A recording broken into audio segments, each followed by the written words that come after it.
The truck with their things stopped at a house at the foot of the mountains. The road was narrow, in places packed down to ice. The air was cold, with a sharp smell of pine. Laura got out first, buttoned up her down jacket, looked at the house. One story, with an attic and a small porch. The roof held a layer of dense snow. Mark turned off the engine and sat for another minute, resting his hands on the steering wheel. He took a deep breath and opened the door. "We've arrived," he said, because something had to be said. "It looks better than in the photo," Laura replied. Her voice was calm. She had already learned to hold herself evenly without harsh notes.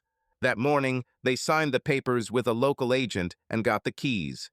The agent, a woman named Jamie, wished them luck and added that the neighbors were quiet, the county cleaned the road, trash was picked up on Wednesdays, and the church on the hill hosted a Saturday night supper for anyone who wanted to come.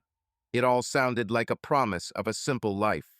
Inside, the house smelled of old wood and a fireplace. The fireplace hadn't been lit in a long time. There was a narrow refrigerator in the kitchen, and the cupboards were empty.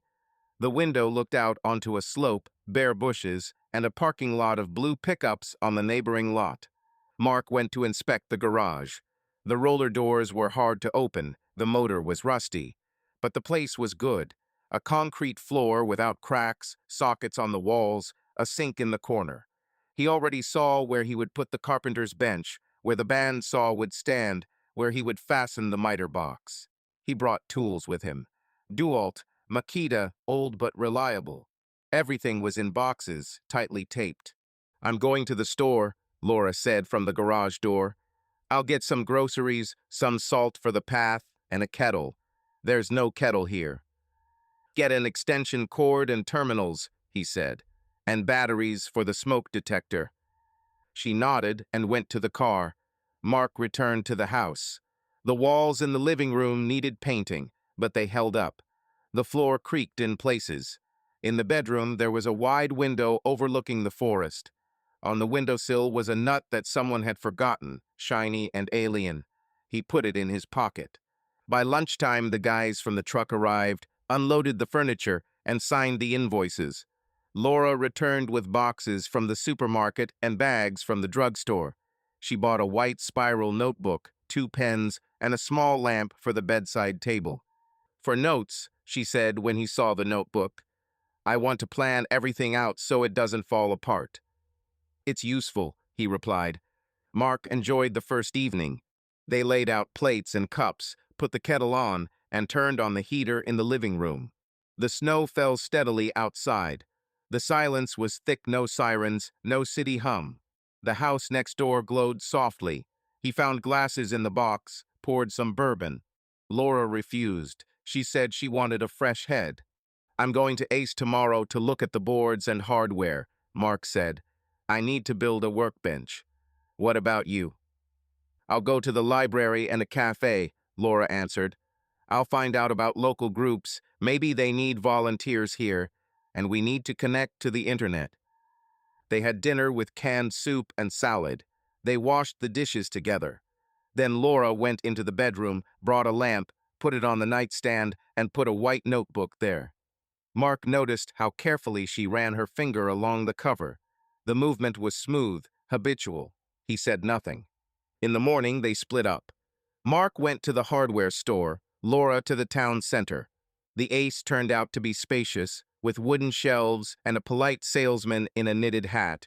The salesman's name was Bill. He asked Mark what he needed and offered him a discount on lumber if he bought more than once. "Are you new?" Bill asked. "We moved yesterday," Mark said. "I'm a carpenter. I take private orders, make furniture, repair, whatever." "You'll have work here," Bill said. "People like things to serve. Leave the cards. I'll put them in the cash register." Mark brought boards, brackets, clamps, a box of screws. He spent half a day assembling the workbench. His hands quickly remembered the correct rhythm: measure, cut, edge, tie. In his head were estimates and lists. He tapped the hammer without haste, leveled the table, checked the level. At such moments, he felt in control. The part becomes even when you guide it correctly. The error is noticeable. It can be corrected. Laura returned closer to 3. She had bags of bread, coffee, and some brochures in her hands. She took off her hat and stood on the threshold for a long time, getting used to the warmth. "The library is nice," she said. "The librarian's name is Jen. She said they have a book club on Thursdays. The Foxdale Cafe has nice coffee. The manager's name is Nathan. He told me about the ISP and said they have live music on Saturdays." I wrote it down. She showed a piece of paper with the cafe's logo and the name Nathan on the back.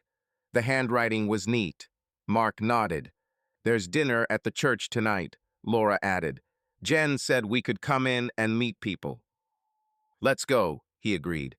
By 6, they were up the street to a small church with a wooden porch. Inside, the smell of soup and the clatter of dishes filled the air. Families, older couples, a few young men in ski jackets sat at tables. The rector smiled at everyone. Laura was talking to a woman named Mary Alice about the local schools and the weather. Mark listened and noted faces. When asked where they were from, he would give a general answer. The Midwest, then Denver, without going into detail. They returned home when it was already dark. Laura was tired. She said she would read a little and then go to bed. Mark went down to the garage again to check if he had turned everything off. He returned to the house, took off his shoes, and went into the bedroom. Laura was already asleep. The light from her lamp was off. There was a notebook on the nightstand.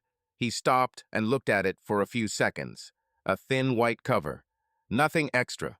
In the morning, Laura went to the supermarket to buy rugs and towels. Mark was left alone and continued assembling shelves in the pantry. There, on the top shelf, they stacked boxes of documents. One was not completely closed. Mark reached for a measuring tape, but hit the box with his shoulder. The edges came apart, and the same white notebook fell to the floor. He picked it up, intending to put it back. The cover was warm from his hands. The first page had a date from yesterday and a short phrase. "Starting over. No excuses." He didn't open it any further. He put the notebook back in the box and returned to the shelves. An hour later, he returned to the storeroom for some tape. The notebook lay slightly differently, as if asking for attention. He picked it up again. The house was quiet. He opened it to the second page. "I promise to be honest at least here. I'm staying close to you, and I don't know what to do with my hands. I haven't changed. I don't understand why I need this. I need to write so I don't lie out loud." He sat down on the edge of the box. There were a few pages with no names. Times and places. Coffee at the Foxdale. Second table by the window. I said I looked calm. I lied. Then, night by the highway motel. I didn't feel happy. I felt empty. And then, it felt better today when you didn't say anything. The words were simple, unadorned. It was like a report to someone invisible. The dates went back a year, and he didn't bother to scroll past that. On one of the last pages was a short note. "We're moving. I don't deserve this chance. I'm going to write anyway. If you ever read this, know that I knew it would happen." Mark closed the notebook. His chest felt tight, but he sat up straight. He knew about the betrayal. He had known about it since the spring, when he found random messages on an old phone that Laura had forgotten to erase. They had talked for weeks, gone to a therapist, and decided they needed to leave. He decided he could hold on to concrete actions, finding a house, moving, work, a new life. He held on to technology, to lists. He thought that movement would fix what was broken. Now, holding her notebook, he realized that there had been no change. She was writing. She was continuing the structure that had become her own. He thought about the word confession. It sounded like an attempt to deflect responsibility. But in her lines, there was no attempt at justification. There was weariness and a strange openness. He put the notebook back and closed the box. He sealed it with tape. He sat down on a stool in the kitchen, poured himself some water, and drank it. An icy tree was visible through the window. Mark looked at the branches and counted his breaths. He could call her now and say, "I know." And it would all start again. Conversations, reproaches. "I didn't mean to. We decided. You can't hear me." He leaned his palms on the table and remembered his sessions with the therapist.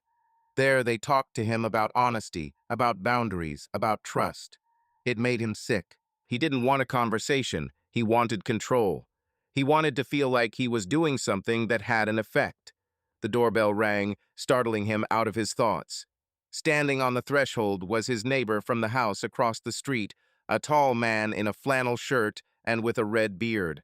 "I'm Kevin," he said. "I brought you the contact details of the guys who clean the roofs. You've got snow blowing into your gutters. Better clear it out before it gets too sticky." "Thanks, Kevin. I'm Mark. I'll figure it out." They talked about the weather and where to get sand for the path. Kevin asked what Mark did. "A carpenter," said Mark. "I make furniture and do repairs." "My wife is looking for a kitchen repairman," Kevin said. "I'll give her your number." When Kevin left, Mark went back to the garage and started sanding the boards. The monotony of the work helped. He decided he wouldn't tell right away. Not now. He would watch. He would do his job and observe. He would find a way to figure out where the lines were and where the levers were. He didn't want to get caught up in a conversation where he would be led around in familiar circles. He wanted silence and precision.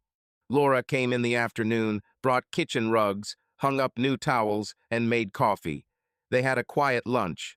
Laura told him she had met Jen at the drugstore, who had recommended a local doctor. She said there was a winter baking festival in the park on Saturday, so they could go and meet people. Laura spoke softly, but a little faster than usual. Mark listened and nodded. At one point, he noticed her glance shift when he mentioned the pantry and the shelves. He knew she was thinking about the notebook. He didn't show it.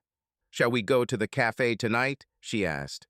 "I promised Nathan we'd try their seasonal drink. He said their pie was good." "Let's go in," Mark said. Foxdale was cozy. Wooden tables, a postcard of the mountains on the wall, light bulbs hanging from the ceiling. Nathan was genuinely friendly, of medium height, with serious eyes. He asked how they liked the city, recommended 2 walks near home, told them about the board game crowd that gathered in the back room on Sundays. Laura smiled, asked questions, and made notes on a napkin. Mark sipped his coffee and noted how people greeted each other by name. People here remembered each other. At home, Laura sat down at the table, took out a notebook, and wrote a few lines. She didn't hide it. She wrote in front of him as if it were an ordinary notebook. Then she closed it and took it to the bedroom. He felt a calm anger. Her openness was also a choice. He didn't sleep that night. He listened to the house creak, the thermostat clicking. He thought about how things work. When you make a table, you know the load, you choose the fasteners, you build in a safety margin. That doesn't work with people. There's no carpenter who'll come and tell you what needs to be reinforced so it doesn't slide. He rolled over and decided that tomorrow he'd take the garage seriously, finish it, and he'd start looking for jobs in the city. The work would give him a line and a rhythm, and he'd be careful with the notebook. He wouldn't read every page. He'd give himself a rule: don't pry until there's a reason. But if there is a reason, he'll be ready. In the morning, when Laura went for a run along the path by the road, Mark went into the bedroom. He did not open the notebook. He checked the smoke detector, changed the batteries, glued a hook for her bag to the closet. On the nightstand, he noticed a new pen, bought yesterday, black, smooth. He picked it up, took off the cap, and screwed it back on. He put it back. Someone else's things in his hands always made him wary. He did not like other people's marks on his tools. He caught his own thought and grinned without joy. This is not a tool. That afternoon, he posted his card on the bulletin board outside Ace. Bill winked. "That'll do." At the library, he left a couple of cards on the counter. At the coffee shop, Nathan said he'd seen a couple of places around town that needed tables. Mark wrote them down. He walked into town the way you walk through snow, precisely, without taking extra steps. In the evening, Laura brought a notebook from the bedroom and put it on the kitchen table. Next to it was a mug of tea. "Do you mind if I write here?" she asked. "The light is better in the kitchen." "Write wherever it's convenient for you," he replied. She nodded and wrote a few lines. Mark was cooking pasta with chicken, chopping onions, peering into the pot. He saw her hand. It wrote confidently, without stopping. Then Laura closed the notebook and put it on the edge of the table. She didn't put it away. He realized that she was leaving it in his field of vision. He felt the tension rise in him. He inhaled and exhaled, salted the water, and stirred the pasta. They had dinner, looked at the weather forecast, and discussed that the snowplow would be late in the morning because of the snowfall on the pass. Laura went to bed first. When the house was quiet, Mark went to the table, picked up the notebook, and turned the last page. There was today's entry. I wrote in front of him today, "It's more honest than hiding.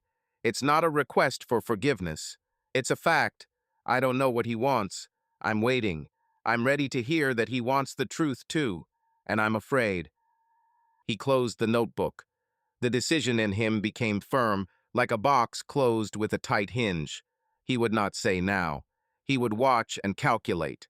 He would act where he could, and he would not allow himself to be led into conversations where he lost ground again.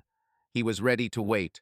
He turned off the light in the kitchen and went into the bedroom. Laura was sleeping on her side, her face covered by her hair. Mark lay down next to her. He stared into the darkness and repeated to himself that in the morning he would start with the garage, then Ace, then the library. He would need a plan for the week and a list of materials. The city outside the window was quiet. Snow was falling. There was a lot of work ahead. The morning began early. The frost was hard. The glass in the kitchen was covered with a pattern. The kettle was noisy. Laura was making oatmeal. Mark was cutting an apple. They talked about everyday things. "I signed up to volunteer at the food bank warehouse," Laura said, "sorting food on Wednesdays. Jen gave me the contact." "Okay," Mark replied. "I'll go to Kevin's today and measure their kitchen. He wants new cabinets and a countertop." Laura nodded and added tea. A normal conversation. Calm. He felt himself tense inside, but kept his face. He had chosen a line, not to show that he knew. In the pantry, on the top shelf, the box was taped shut. He had done so yesterday and decided not to touch it for now. He had a rule: do not read unless there is a reason. But now he had found a reason. He knew that he would look for facts, not words. After breakfast, Laura went for a run, then to the library. Mark gathered up his tools, loaded them into the pickup, and drove to Kevin's. Their house was spacious, the kitchen old. Kevin offered coffee. "Emily wants light fronts," he said, "and drawers that don't stick. Everything we have is old." "We'll do it," Mark said. "I'll send you an estimate on Friday. 3 weeks." They went through the steps. Emily asked to hide the trash can in the closet. Mark measured, wrote down, specified the dimensions. He worked calmly. This was what he could do. On the way back, he stopped at Ace to buy more grinding wheels. Bill helped him find the right diameter. "Did you see the ad for the baking festival on Saturday?" Bill asked. "The whole town will be there." "Let's go in," Mark answered. At home, Laura was already back. On the table were the food bank brochures and a note from Jen. Next to it was a white notebook. Mark walked past, picked up a mug, and poured water. He felt a gaze on his back. "Are you going into town today?" Laura asked. "Yes, I need to stop by the post office and the library. I'll print out forms for estimates. Then I'll go with you. I need to get a couple of books for the club." They went together, but inside they kept their distance. In the library, Laura went straight to the nonfiction stand. Mark asked Jen for a computer and printer. He printed out templates, a logo, lines for materials, a clock. When he was done, he opened a new document and typed the text that had been swirling around in his head since the night before. "Dear Miss Harper, owner of Pinecrest Lodge, I am writing anonymously because I do not want problems in a small town. Manager Eric Walton uses his official powers for personal gain. He systematically writes off free nights to friends and their acquaintances, registering them as a compliment from the hotel without recording them in the CRM. He also does not process part of the bar sales through the cash register after 10 p.m., when the shift ends and closes himself. Check the journal for last Saturday and Tuesday. Compare the comp sheets and the cash balance. Pay attention to room 204 and the bar bill after 10 p.m. Check who closed the shift and who signed the comps. He reread it, removed the unnecessary, added, "I'm not an employee, but I know what's going on." He printed out 2 copies, put one in a folder, the second one just in case. The letter needed to be addressed. He found the Pinecrest Lodge website. On the About Us page was the owner's name, Sarah Harper, and the mailing address of an office on the next street. He wrote the address down on a piece of paper. He went straight from the library to the post office. He bought an envelope, a stamp with a winter landscape, and wrote the address in block letters, left-handed. It looked uneven, but legible. He sent it by regular mail. He walked out the door without a care. He had a plan for the day, an estimate for Kevin, a call about the countertop, buying lumber. He went back to work. That evening, Laura said, "On Saturday, I'll help at the food bank until noon, then we'll go to the festival." "Yes," said Mark. "Let's go." He pretended that everything was fine. He was polite, helped with heavy boxes, kept quiet in controversial places, and chose neutral words. Laura responded in kind. In the evening, she wrote in a notebook. He did not read. The next day, Laura returned later than usual. She put the bag of groceries on the table and took off her coat. "I went into Pinecrest," she said. "They have a beautiful fireplace in the lobby. I had tea and got to talking with the manager. His name is Eric. He seems to have been here for a long time. He says the winter will be heavy. Tourists love December." Mark nodded. He remembered her entry from the old pages about the motel and the void. But now she spoke simply, and he listened. "There's an old map of the slopes hanging in the hall," Laura continued. "I've never understood how people read those lines." "Did you like it?" he asked. "Yes, it's quiet there, and the tea is good." Mark noted. She said his name. He didn't ask too much. He checked the details in his head. He didn't write room 204 for no reason. These are second-floor rooms, a standard view. He went into the Pinecrest lobby in advance during the day, looked at the signs, and saw the shift schedule behind the counter. The manager's badge said Eric. In a conversation with the girl at the reception, he pretended to be looking for a place to meet a client. She said, "The manager is not here right now. He will be out in 20 minutes." He left. That was enough for him. Friday was spent at work. He made an estimate for Kevin, a list of materials, deadlines, payment in stages. He took the printout and explained where he could save money and where he shouldn't. Kevin asked to include the replacement of the sink. Mark agreed. He ordered birch plywood and solid oak for the countertop from Ace. Saturday started with the food bank. Laura left in the morning. Mark cleared the snow from the entrance, dried the workbench, and secured the stopper on the garage door. By midday, he went to the park. The festival took over the entire area. Tents with pies and cookies, coffee, children in warm hats, judges with stickers. Mark saw Laura at the stand where they were handing out cinnamon buns. She was helping to carry boxes. Her cheeks were red from the cold.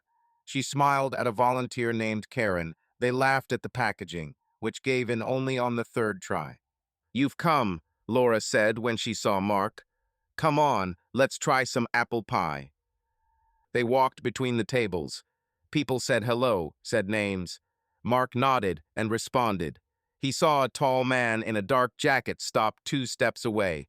His name tag read, Eric, Pinecrest Lodge. He looked at Laura and nodded slightly. Laura looked away. Mark saw the movement. There was a small pause, lasting a second. He said nothing. After the festival, they stopped at the Foxtail Cafe. Nathan poured them coffee and offered them fresh lemon pie. "Did you hear about the audit at the hotel?" he asked casually. "Their manager was running around on pins and needles this morning. Someone snitched on the owners, I think. They say the auditor came from Boulder." Laura raised her eyebrows. Mark pretended to be surprised. "Checking what?" he asked. "Cash, comp sheets, all that stuff," Nathan said. I know a guy at their bar. He was complaining that they were told to bring in all the reports for the night by 6 o'clock. Laura was silent. Mark took a sip of coffee and looked out the window. He felt no joy. He only felt action, as if someone had pulled a lever. That evening, at home, Laura wrote a few lines in a notebook and took it to the bedroom. Mark was sitting in the garage, sanding the edge of a piece of plywood. His phone vibrated. A message from Bill. Have you heard about Pinecrest? The manager has been laid off during an audit. Rumor has it he's going to be fired. Mark reread it and put the phone in his pocket. Kevin called on Sunday afternoon. Hear the news? He asked. Someone got laid off at Pinecrest. My sister works the front desk there on weekends. She said they closed the bar for the evening while they counted the stock. If you're looking for a job, they might need a new bartender for the renovation. Although I don't know how interested you are. Thank you, Mark said. I'm busy right now. He hung up. He didn't want to discuss it with anyone else. Laura had been at home all day, reading, washing the floor, calling her mother. In her conversation with her mother, she said, the weather is holding up, and asked about her health, about medications. Nothing extra about herself. In the evening, Laura approached him in the garage. Karen asked me to cover the shift at the warehouse on Wednesday, she said. They're counting boxes and they're short-staffed. Okay, Mark replied. Do you mind if I pick up the car at 10? Take it. She stood nearby, looking at the workbench. Are you making a new countertop? She asked. For Kevin, oak, oil, a normal project. It smells nice. She left. He was alone. He laid out the sandpaper and wiped the table. He thought about Eric, about his badge at the festival, about that brief glance. He didn't know this man. He only knew that he was next to Laura in her recording. And now he has lost his job. Mark saw it as a simple chain, action-reaction. But at the same time, he understood that there were people around this chain, bartenders, cleaners, suppliers, and they would now be working under pressure. He understood this and still did what they did. On Monday morning, the weather and the road to the pass were discussed at Ace. Bill said, I heard there's a management change at Pinecrest.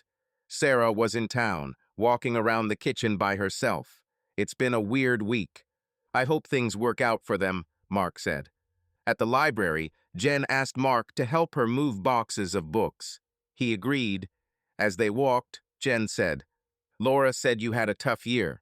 I hope things will be calmer here. We're trying, Mark said. At the exit, he met Laura. She was holding a white notebook and a book on family psychology. I'll take it home, she said quietly, looking at the notebook. At home in the evening, Laura put the notebook on the kitchen table.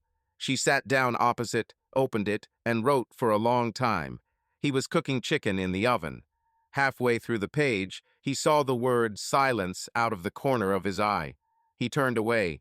He didn't want to read by accident, even with his eyes. Later, when she went to take a shower, he came to the table. The notebook was closed.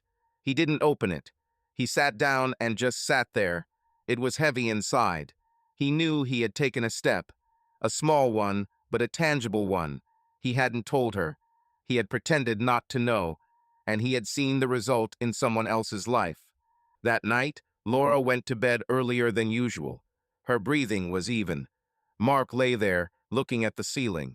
He was thinking about boundaries. The therapist had said that boundaries were about the self, not about controlling another. Mark didn't understand how to apply that. He only saw what he had in his hands. He had tools, paper, and a dress. He used what he knew. He felt bad that it affected others.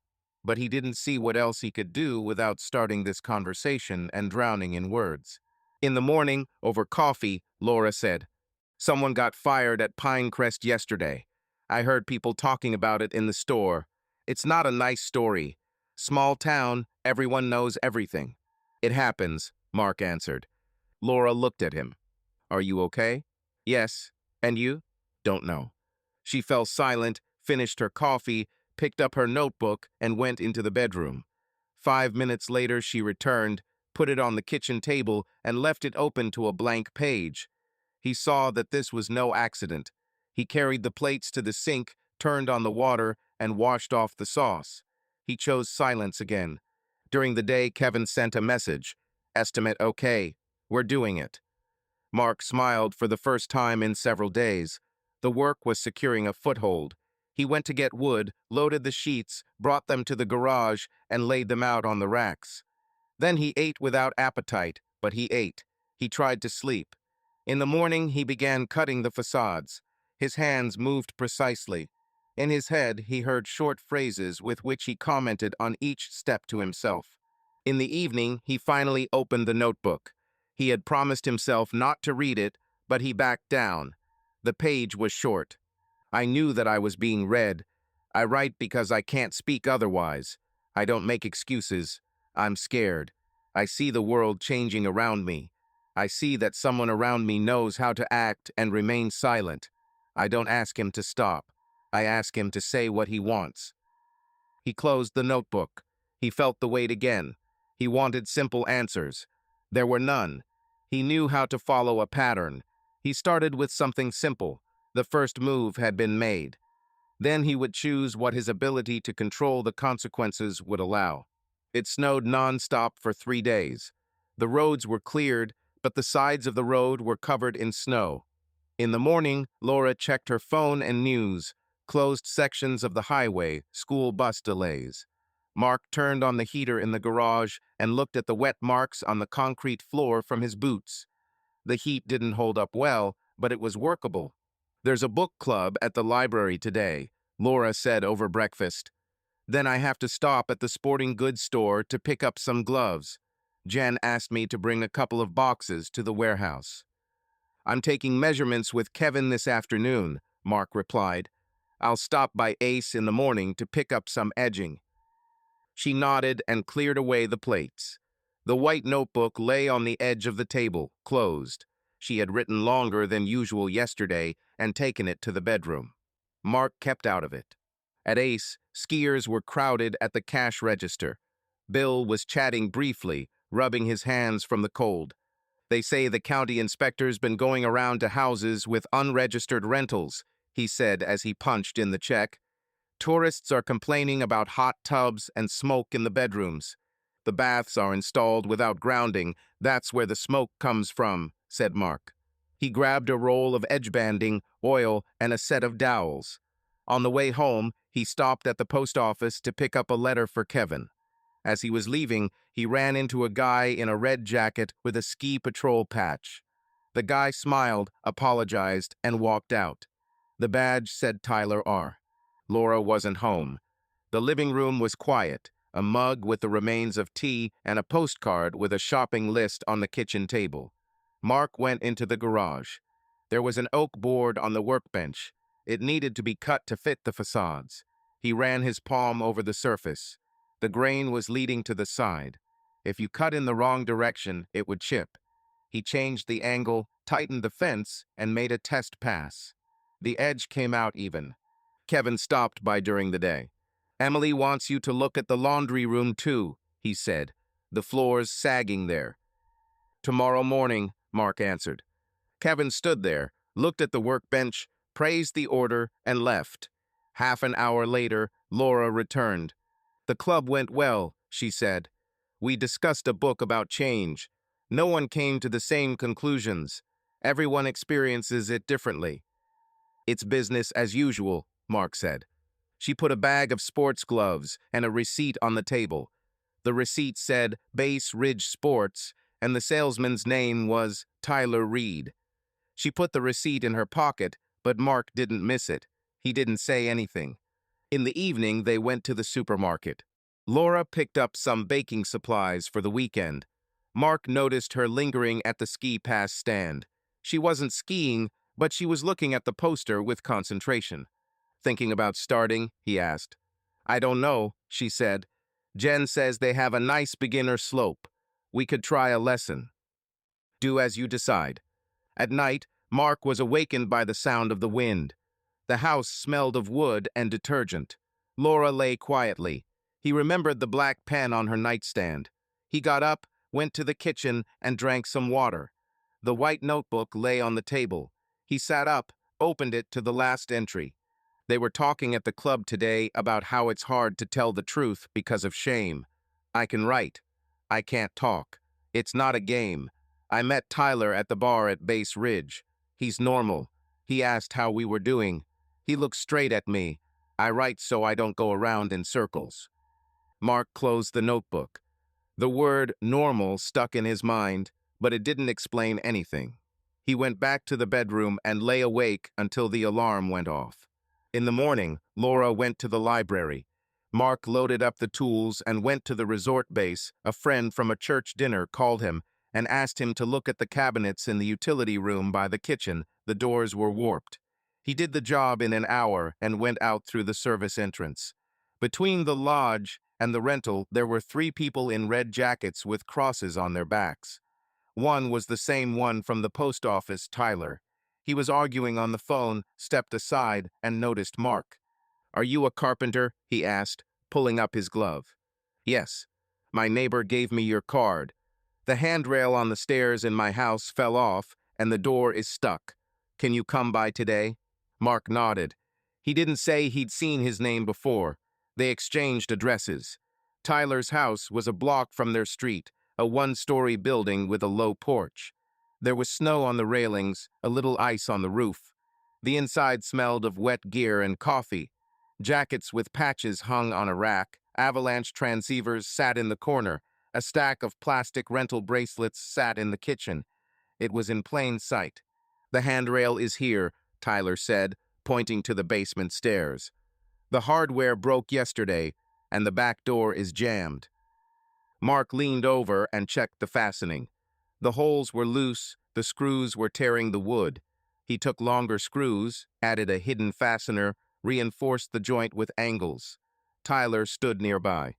"Where are you from?" he asked. "Denver," Mark replied. "Before that, the Midwest. It's quieter here. In season, it's noisy, but in a different way. It suits us." Mark turned his head. On the refrigerator was a printed sheet of paper.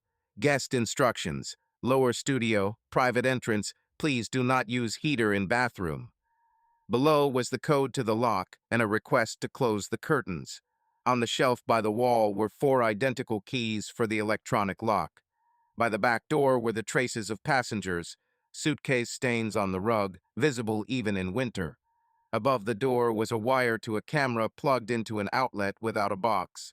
In the corner of the kitchen was a 4-way extension cord to which were plugged a pump from an outdoor mini jacuzzi, an electric kettle, and an oil radiator. The outlet did not have a GFCI.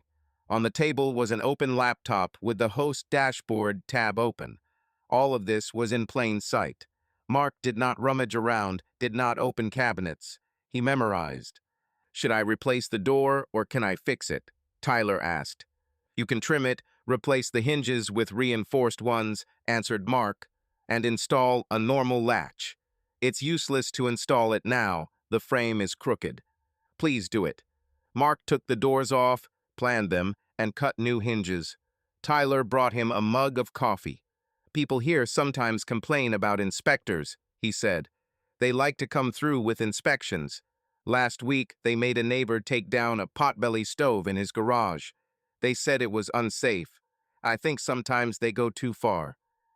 "The inspectors are doing their job," Mark said. "Maybe, but sometimes they just need to show a report. I'm fine." Mark didn't answer. He paid with a check made out to Tyler Reed, took the cash for the supplies, and left. At home, he sat down at his desk and wrote a short note. "County Building Control Board. The building at has a lower studio for rent without a permit. The hot tub is plugged into an extension cord without protection. Kitchen outlets are not GF-side. Camera wiring is not boxed. Separate entrance, guest instructions on refrigerator. Please check for code compliance and short-term rental requirements. I do not want publicity and request that the source not be disclosed." He took a picture of Tyler's outlet and the instructions on the fridge with his phone under the guise of checking the clearance. The pictures were clear. He printed them out at the library self-service counter and attached them to the letter. There was a ticket machine in the inspector's office on the main street. Mark took the number, handed the letter to the woman behind the glass. She nodded and didn't ask her name. The response period is up to 2 weeks, she said. But now is the season, they can come earlier. He went outside. The snow was falling harder. People were walking with scarves over their faces. Mark went into Foxdale and got a coffee to go. Nathan asked Kevin about the kitchen. Mark answered briefly. Laura was in the corner by the window, talking to a woman from the food bank. Tyler did not appear. That evening, Laura sat over her notebook for a long time. Mark was cooking a turkey on a baking sheet. When she went to take a shower, he came over and opened the notebook to the last page. I took a class next week. Tyler said he teaches adults who are scared. I don't know what that means to me.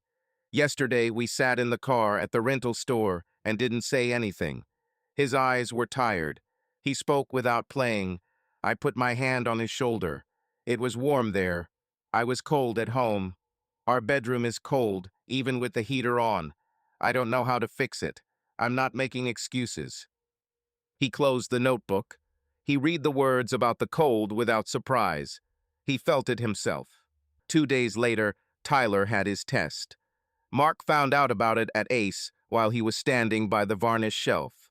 Bill said, I saw inspectors at the patrolman's house on 4th. They say there's a fine for the bathtub and an order for electricity, and it looks like he'll have to suspend the studio until permission is given. At Foxdale, barista Amy whispered to another girl. Tyler is now staying at a friend's place. His bath is turned off. The guests with the reservation have left. He is furious. Laura visited Jen in the library, then returned home with a bag of books. In the kitchen, she placed a white notebook next to the cutting board. They're saying at the resort that inspectors are looking into the rentals, she said. Tyler's had inspections and he's been fined. It's not nice. How much? Mark asked. A couple thousand. Plus close the studio until it fixes it. And something else about licenses. Happens. She looked at him. Are you okay? Yes. Laura looked down and sat down. They peeled the vegetables in silence for about 10 minutes. Then she said, I signed up for a lesson. Monday at 10, if the road isn't closed. Fine. On Sunday, they went to church for dinner. The priest talked about helping neighbors, about how snow could delay an ambulance, about checking on the elderly. After dinner, a man from the resort administration approached Mark. We heard you were doing some carpentry, he said. 2 benches in our dining room burst. Will you come and see? I'll come on Tuesday, Mark said. At home, Laura stood by the window and looked at the lantern. The snow glowed yellowish. She said, I don't sleep well. I keep thinking that I can't cope. I'm not asking you to say anything. I'm just telling you how it is. I hear, Mark answered. At night, he woke up again. He went to the kitchen and turned on the small light. The white notebook lay open. Half a page had been written today. I understand that my actions are not family therapy or treatment. I do what I do. I do not make excuses. I know that I am being read. I do not leave these lines as a trap. I leave them because I cannot do otherwise. I do not ask for verification. I ask for a conversation. But I understand that a conversation is also power. Mark looked down. He felt tired, but also strangely clear. His actions were going according to plan. He was not happy. He was not building pictures. He was recording the result. On Monday morning, he drove Laura to the base. The parking lot was packed. Instructors in bright jackets were gathering at the counter. Tyler came over, said something short to Laura. She nodded. Mark watched from the car. The lesson began on an easy slope. Laura stood at the edge, listening. Her body was tense. Tyler demonstrated the moves, lifting the poles and lowering them. Mark watched from afar. He drove to Ace and then to Kevin, where the facades began to be installed. By evening, Laura returned tired. My legs are buzzing, she said. I didn't fall, but it was hard. Tyler said it was normal for the first period. Will you continue? Let's see. She sat down and opened the notebook. She wrote briefly, without pauses. She closed it and put it next to the plate. Mark dined silently. 2 days later, the town was already talking openly. Inspectors were fining anyone with illegal rentals. Tyler was gloomy. A couple of his shifts of classes were canceled due to complaints from clients whose studio accommodations were canceled. He didn't stay long at Foxdale. He took his coffee and left. In the library, Jen said to Laura, "Be careful. People are nervous. Small town, rumors fly fast." In the evening, Laura herself spoke. "I don't want to talk about it anymore. I make my choices. You make yours. I'm scared. It's warmer in the diary than in our bedroom. I don't know how to switch places." Mark listened and nodded. He felt that the steps were moving in the right direction. He wasn't going to discuss Tyler with her. He had seen the consequences, and he thought that was enough. In the garage, he ran his hand over the board again. The grain was straight. He clamped the template and made a series of identical cuts. The facades were clean. This calmed him. This week, snow added to the hustle and bustle. The town opened a shelter in the church in case of a power outage. The rector posted an ad, "Volunteers with generators needed." Mark offered his portable one. Laura signed up for a shift at the food bank on Friday. Before going to bed, she placed the notebook on the edge of the table, opened a blank page, and moved it to the center. Mark turned off the light. In the darkness, he could hear her breathing and the steady hum of the heater. He knew he had made another move and was already thinking about the next one. The snow continued to fall. The plow passed along the street 3 times a day, and still the snow piled up at the edge of the entrance. Mark turned on the heater in the garage in the morning, checked the humidity with a simple hygrometer that he placed next to the workbench. The readings stubbornly remained low. The wood was drying faster than he liked. "There's a meeting with people from the district at the food bank tomorrow," Laura said over breakfast. "They say a young financier will be there, helping with grant reports." "Do you remember the name?" Mark asked, pretending to ask just like that. "Ryan," she replied. "I don't remember his last name. His badge says finance. I'll get his checklist for reporting so there are no mistakes." Mark nodded. He cut the bread carefully, with even movements. The room was quiet. Laura picked up her white notebook, put it in her bag, and went into the storage room. He walked her to the door, returned to the garage, and looked at the already glued cedar box. It was going to be a chest for blankets and throws in the living room. He decided to give it to Laura when he finished Kevin's kitchen. He wanted something that would strengthen the house. Cedar smelled even. He selected boards without knots, made tongue and groove joints, and clamped them together. He left some room at the joints for expansion. The theory was correct, but the humidity didn't help. In the afternoon, he went downtown. The administration building was crowded. The bulletin board was filled with meeting schedules, a list of tenders, and a sheet of paper with the internal audit department's contacts. Mark sat down on a bench in the lobby, pretended to read an ad about contractor licenses, and waited for Laura to leave the food bank meeting. The door opened slightly. A group came out of the conference room. Jen from the library, 2 more volunteers, and a tall guy in a gray sweater with a badge that read, "Ryan Hale, Finance." He had a folder under his arm and a quick glance. He spoke briefly and confidently, advising where to get a W-9 form and how to attach scanned receipts. Laura listened, nodded, and wrote something down. Ryan smiled at her goodbye and handed her a business card. Mark remained seated. When the crowd had left, he went outside and walked around the building. There was a service parking lot in the back. Several cars were parked under a canopy. The blue Subaru had a parking sign that said Finance. The bumper had a resort sticker. The license plate was easy to read. The month on the registration sticker expired. Mark memorized the numbers and went home. In the library, he sat down at a shared computer and opened the neighboring county's court database website. In the name field, he typed Ryan Hale and put the approximate year in the date of birth field. There were several matches. One, Ryanus Hale, from a neighboring city had a record of an overdue fine and a failure to appear in court 2 years ago. The status was an arrest warrant for failure to appear. Mark printed out the page.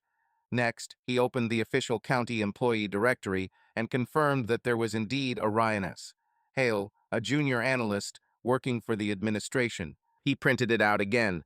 He put the papers in a folder. In the evening, Laura came home tired, but in a good work rhythm. "Ryan is smart," she said, placing a list of grant requirements on the table. "He explains things without pomp. He said they were checking last quarter's reports and were willing to help so there would be no refunds. He gave me his business card. We agreed to meet tomorrow at Foxdale to clarify 2 points." Mark stirred his soup and nodded. He saw a business card pinned to the fridge with a magnet. Ryan Hale, Finance, County Administration. Phone and email. He didn't ask why she'd left it there. He remembered the words in the notebook about waiting to talk. He chose another. He lay awake for a long time that night. Laura was breathing evenly next to him. Mark mentally laid out the steps. He needed 3 actions: confirm the car's license plate, attract the sheriff's attention, and send a separate letter to internal audit with the fact of possible forgery in the reports if he found anything concrete. In the morning, he stopped by Foxdale and sat by the window. At 10, Laura arrived. 5 minutes later, Ryan did. He sat down on the edge and pulled out a folder. They talked about forms and closing dates. Ryan leaned over and pointed to the piece of paper where he needed to sign to meet the requirements. Mark watched through the window without coming closer. 20 minutes later, Laura came out alone, said hello to Nathan, got her coffee, and left. Ryan lingered at the counter, paid with his card, and discussed the snow on the mountain pass with the barista, Amy. Mark left and walked to the employee parking lot behind Foxdale. A blue Subaru was parked by the dumpster. The license plate was rented, the same as the one he had seen yesterday at the administration. Mark took a picture of the phone from afar, without excitement, like a document. He went outside, walked a block, and went into the sheriff's building.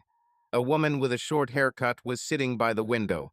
"I need to leave some information," he said. "There's a car with an expired registration in the administration yard. As far as I know, there's a warrant for failure to appear for that number in the neighboring district. There's also parking in the official vehicle parking lot there. I don't want to introduce myself. Take it as a message."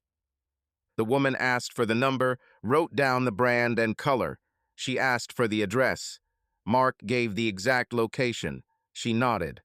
"Thank you. The patrol will check." He went outside and got into his pickup. 20 minutes later, a patrol pulled out of the parking lot. Mark didn't stay to watch. He drove to Kevin's site and went to work. By lunchtime, the buzz at Ace was, someone in management got fired for having problems with the law. By evening, Nathan at Foxdale said, "A guy from the district was detained at our window today. 2 people came and asked him to come through. Some old warrants for fines. He also said something about a mix-up with the address. An unpleasant scene." Laura came home late and silently put her bag by the door. She sat on a chair, holding her hands on her knees. "It was ugly at Foxdale today," she said.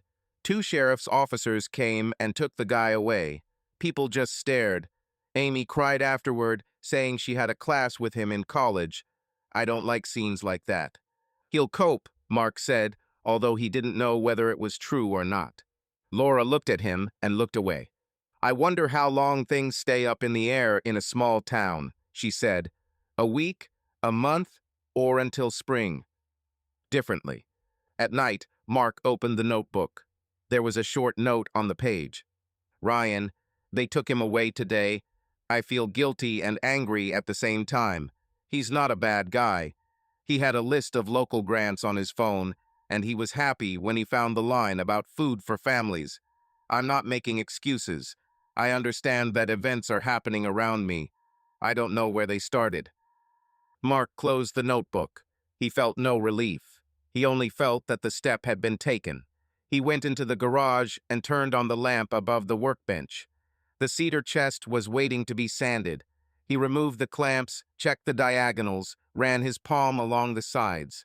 A thin trace of microcracks ran along one corner. He glanced at the hygrometer. The humidity had dropped another 2 points. He made a note. Leave the chest to stabilize. Do not meddle with oil. The next day, he learned more details. In Ace, Bill said, they say the guy had another issue with work documents. The internal audit found last year's reports with retroactive edits. Not a criminal offense, but unpleasant. He's been suspended for now. Mark silently asked for another can of glue. He felt his stomach clench. He wrote an anonymous letter to internal audit that day, printed it out, and took it to the secretary at the office. April expense reports show trips that are not supported by the meeting calendar. Check to see if gas receipts match meeting dates, especially Wednesday of week 2, when an employee listed a meeting in a city that was closed due to snow. He hadn't made up the fact. He'd checked the dates against the highway closure, reports the police had posted on their social media page, and the notes on the sheet of paper Ryan had left Laura with the schedule. It was borderline pushy, but it wasn't a lie. In the evening, Laura put the notebook on the table and did not write. She sat down next to him and said, I know what's going on around me, and I know it's not a coincidence. I'm not asking if it's you. I'm asking if you understand that there are people around who can't handle this pace. Mark exhaled. I understand, he said, but talking got us nowhere. Talking is not a court report. It's a home. It's food on the table. It's whether we sleep in the same room. You want me to say that I'll stop. I can't promise you that. I can promise the truth here, she nodded at the notebook. But it's not a cure. I'm not looking for a cure, Mark said. I'm looking for an order. Laura closed her eyes for a second and said quietly, There is an order on your workbench. People don't have it. She went into the bedroom. Mark remained in the kitchen and sat idle for a long time. A day later, he returned to the chest. He glued the bottom panel, tried on the lid. He took the hinges with a closer, marking them.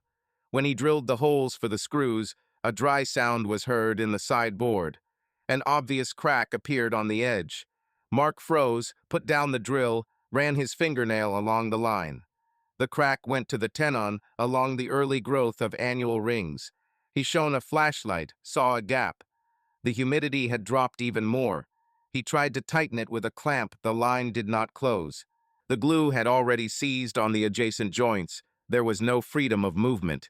He realized it was possible to save it, but the seam would remain visible.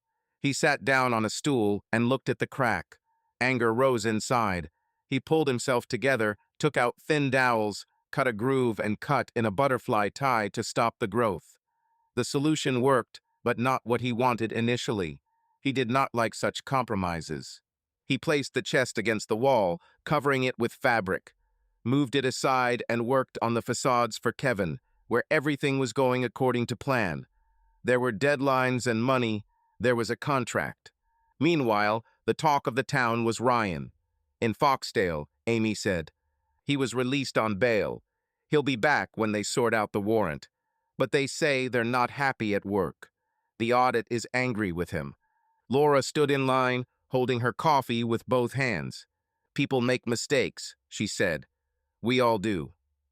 Everyone remembers everything here, Amy said, especially in the winter.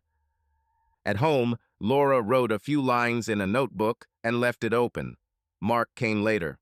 I went to see Jen. We talked about fear. I asked her for a marriage counselor in a nearby town. No groups, no performances. I don't know if we'll go. I know it's getting crowded here. I've read about warrants and liens, about the status of failure to appear. This is reality, not a movie. I'm cold. I'm not asking for warmth from you. I'm asking you not to destroy everything around you. Mark closed the notebook. He didn't know what to say. He went into the garage and turned the radio on low. Drill, grinder, smooth cycles. He worked until late in the evening. They went to church for dinner on the weekend. The rector talked about how snow would block the roads and they needed to check on their neighbors. Kevin asked Mark when the facades would be done. Mark gave a date. Emily brought pie and asked Laura how volunteering was going. Laura smiled but remained distant.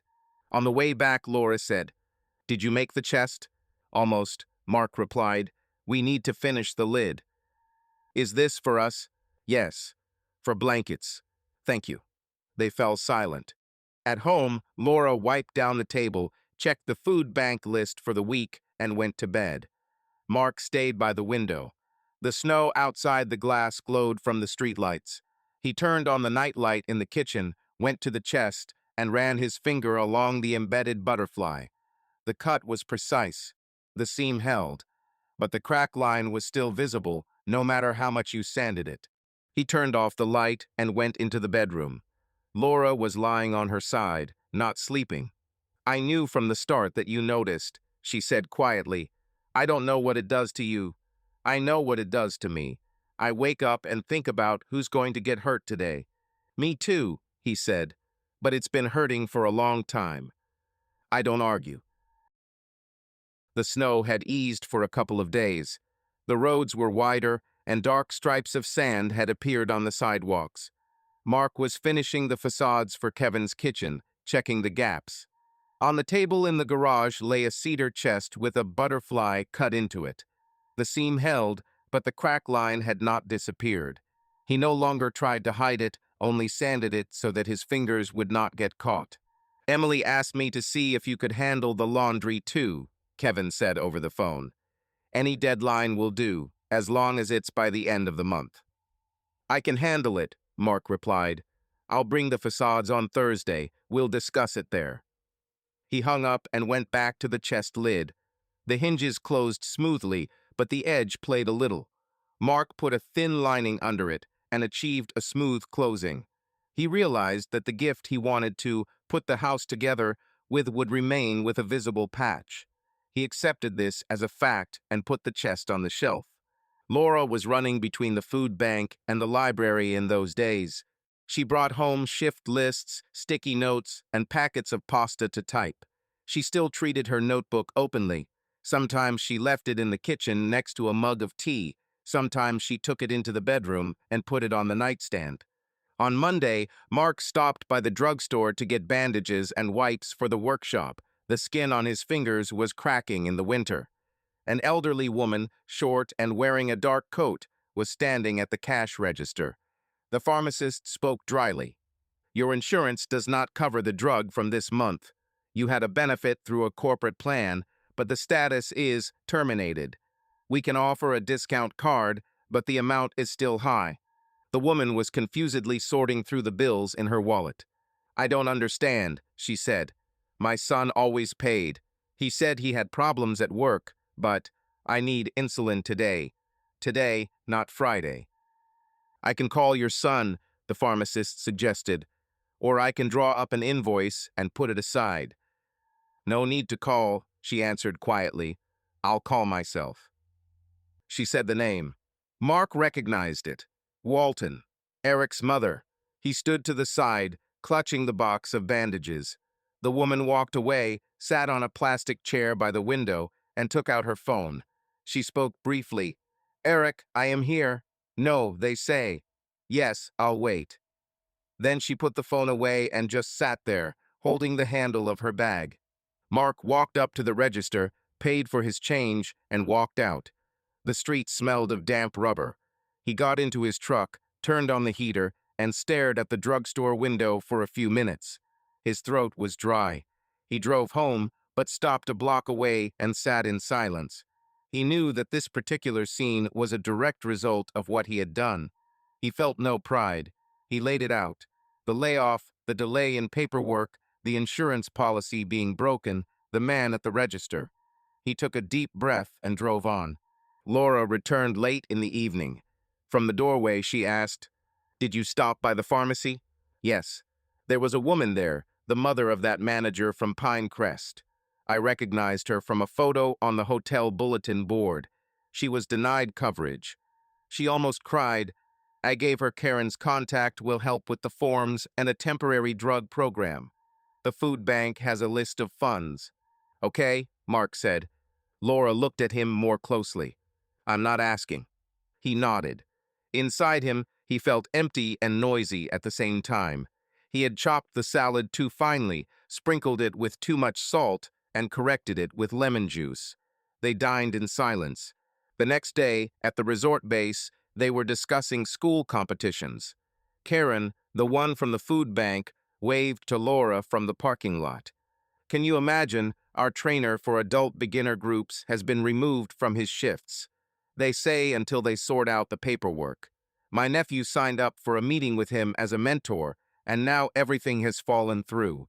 The competition is in 2 weeks. The system is moving without people, and people are left without a plan. Laura listened and nodded. Maybe they'll find a replacement, she said. There's no budget for a replacement, Karen replied. The guys have been preparing for him all fall. Mark arrived there later, looking at the benches in the dining room.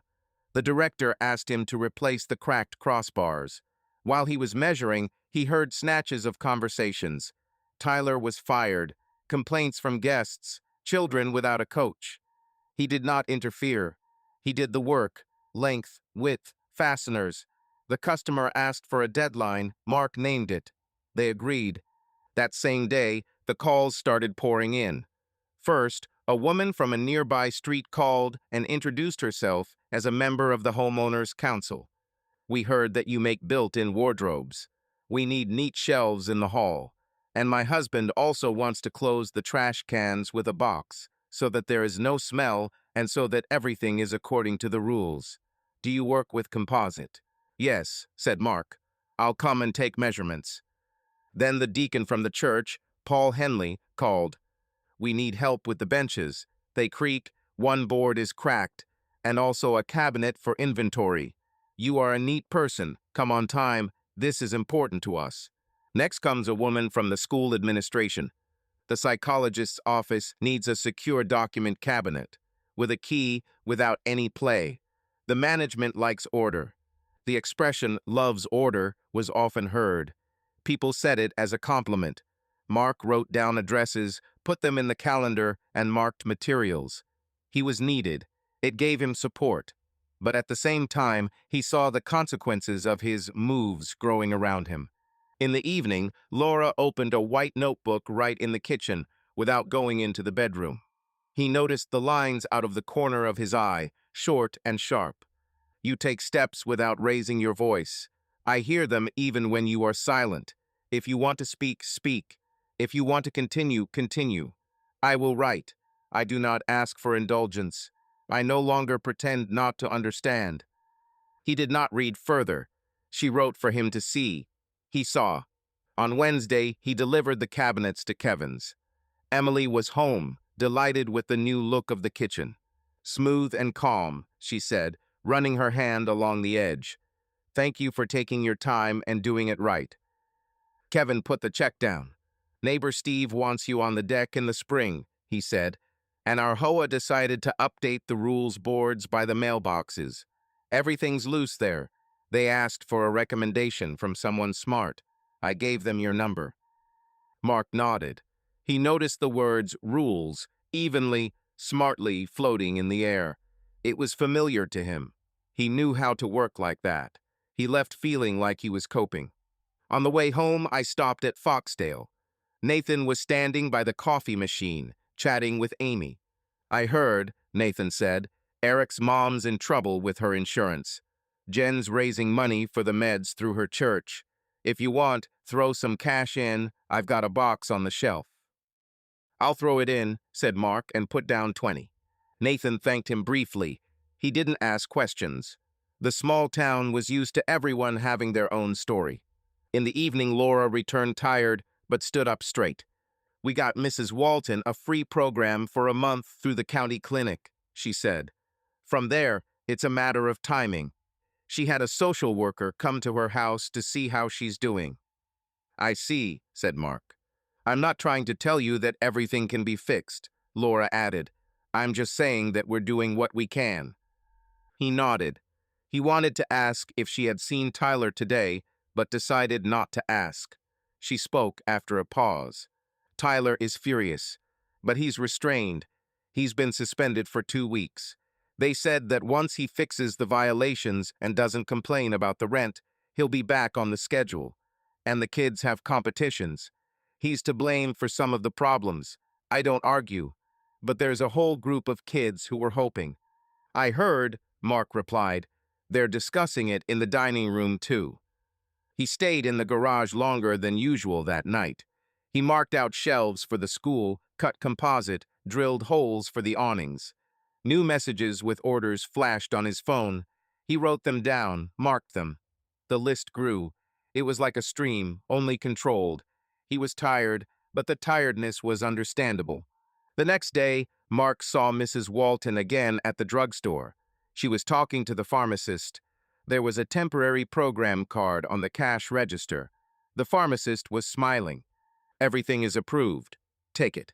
The woman thanked him and looked around. She saw Mark and nodded to him politely, as one nodded to a friend in line. She didn't know who he was. He nodded too. That same day, a middle-aged man drove up to Mark in a pickup truck and introduced himself as a member of the school council and a former officer. I saw your work at Kevin's, he said. We need to clean up the utility room by the gym. The guys are throwing their gear all over the place. We need everything in its place, and no dangling wires. I hate clutter. I'll do it, said Mark. He watched as requests were phrased in the same words. People wanted things in their places, no mess, by the rules. He caught himself thinking that sounded like a trigger. He clenched his jaw and translated it into a list of materials. In the evening at home, Laura left the notebook open in the middle. Today I read about responsibility and guilt. The words are similar, but not the same. My responsibility is to you and to myself. Yours is to yourself and to those you hurt. I am not writing this as a reproach. I am writing because you are reading. If you want, leave your answer in your notebook, or on the table, or keep quiet. I will endure, not because I am strong, because we have no other choice anyway. Mark sat on the edge of his chair. He had never written answers in other people's notebooks. He didn't know how. He took a sheet of paper from the printer, wrote 4 words. I hear, I'm nearby. He put it next to the notebook, without tucking it back under the cover. No signature or date, just a sheet. Laura saw it at night, took it in her hand, held it for a long time, then put it in the book she was reading before going to bed. On Friday, the school canceled one practice. Parents gathered in the hall. A man in a baseball cap spoke loudly. How can you remove a coach before the start? The children were preparing. They need an adult they trust. The woman in the down jacket objected. If a person has problems following the rules, the school is responsible for safety. A replacement is needed. Laura was standing nearby, helping the school psychologist hand out volunteer forms. She was asked if the food bank could provide snacks for the competition. She said she would try. Mark arrived later to try on a locker. He passed a group of parents, heard a familiar name, a coach, and sighs. He didn't stop. He worked. Inside, he felt like it was all becoming a network, and he couldn't tell the nodes apart anymore. He tried not to think about who was next on the list, even though the plan was working in his head. On Saturday, the two of them carried the trunk into the living room. Mark placed it by the window, on the carpet. Laura opened it and ran her hand along the inside wall. It smells like cedar, she said. Beautiful. What's wrong with the corner? It cracked along the grain. I stopped it. We'll see. Nothing. It's fair. She took the blankets out of the closet, carefully folded them inside, and sat down next to him. I helped Mrs. Walton make a doctor's appointment yesterday, she said. She thanked me profusely. I didn't know how to react. It's not my doing. It's just work. It's important, Mark said. Don't discount it. Do you understand, Laura said quietly, that it's easier for me to help strangers than to deal with us? Understand. And I still thank you for the chest. They sat in silence. The clock in the living room ticked away the minutes. Laura closed the lid and placed her hand on top. Mark did not look away. He noticed how she looked at the crack, not with annoyance, but calmly, like a scar. He immediately pushed away the thought that he usually did not allow. On Sunday at church dinner, Paul Henley approached Mark. I heard you're taking on school lockers. Great. We all need things in their places now. When there's chaos outside, we want order inside. I understand, Mark replied. If you need help, let me know. Tools or people. I'll call a couple of guys who can handle a screwdriver. Laura was sitting next to Mrs. Walton at the time. She was telling her that a social worker would be coming tomorrow to fill out paperwork. Laura nodded and wrote it down. At home, Laura opened her notebook and wrote, "Thank you for the piece of paper. These 4 words are easier than long conversations. I'm not asking you to stop doing what you're doing. I'm asking you to see what's around you. I see. I'm not making excuses. I'm waiting for the time when we can talk not about strangers, but with each other." Mark read it in the morning. He didn't answer anything on paper. He took a thermos, keys, and went to school. On the way, he stopped at a drugstore and glanced at the window. There was a notice on the door. Relief Fund collection closed for a week. Thank you. He realized that people had chipped in. He felt one step better. No more. On the way back, he stopped at Ace. Bill handed over a box of fasteners. "I hear you're getting praise from the council," Bill said. "They like your punctuality. That's what's appreciated here." "Thank you," Mark replied. And, Bill added, "if the shop needs an exhaust hood, we've got some good filters. Safety first. No improvising. I'll take note." He smiled with the corner of his lips, as if the whole city spoke to him in the same language. In the evening, it snowed again. Laura put on the tea, opened the notebook, and moved it to the edge of the table so that he could see. Mark sat down opposite.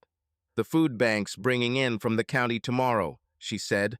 "I'm on the morning shift. Then Jen's, then home.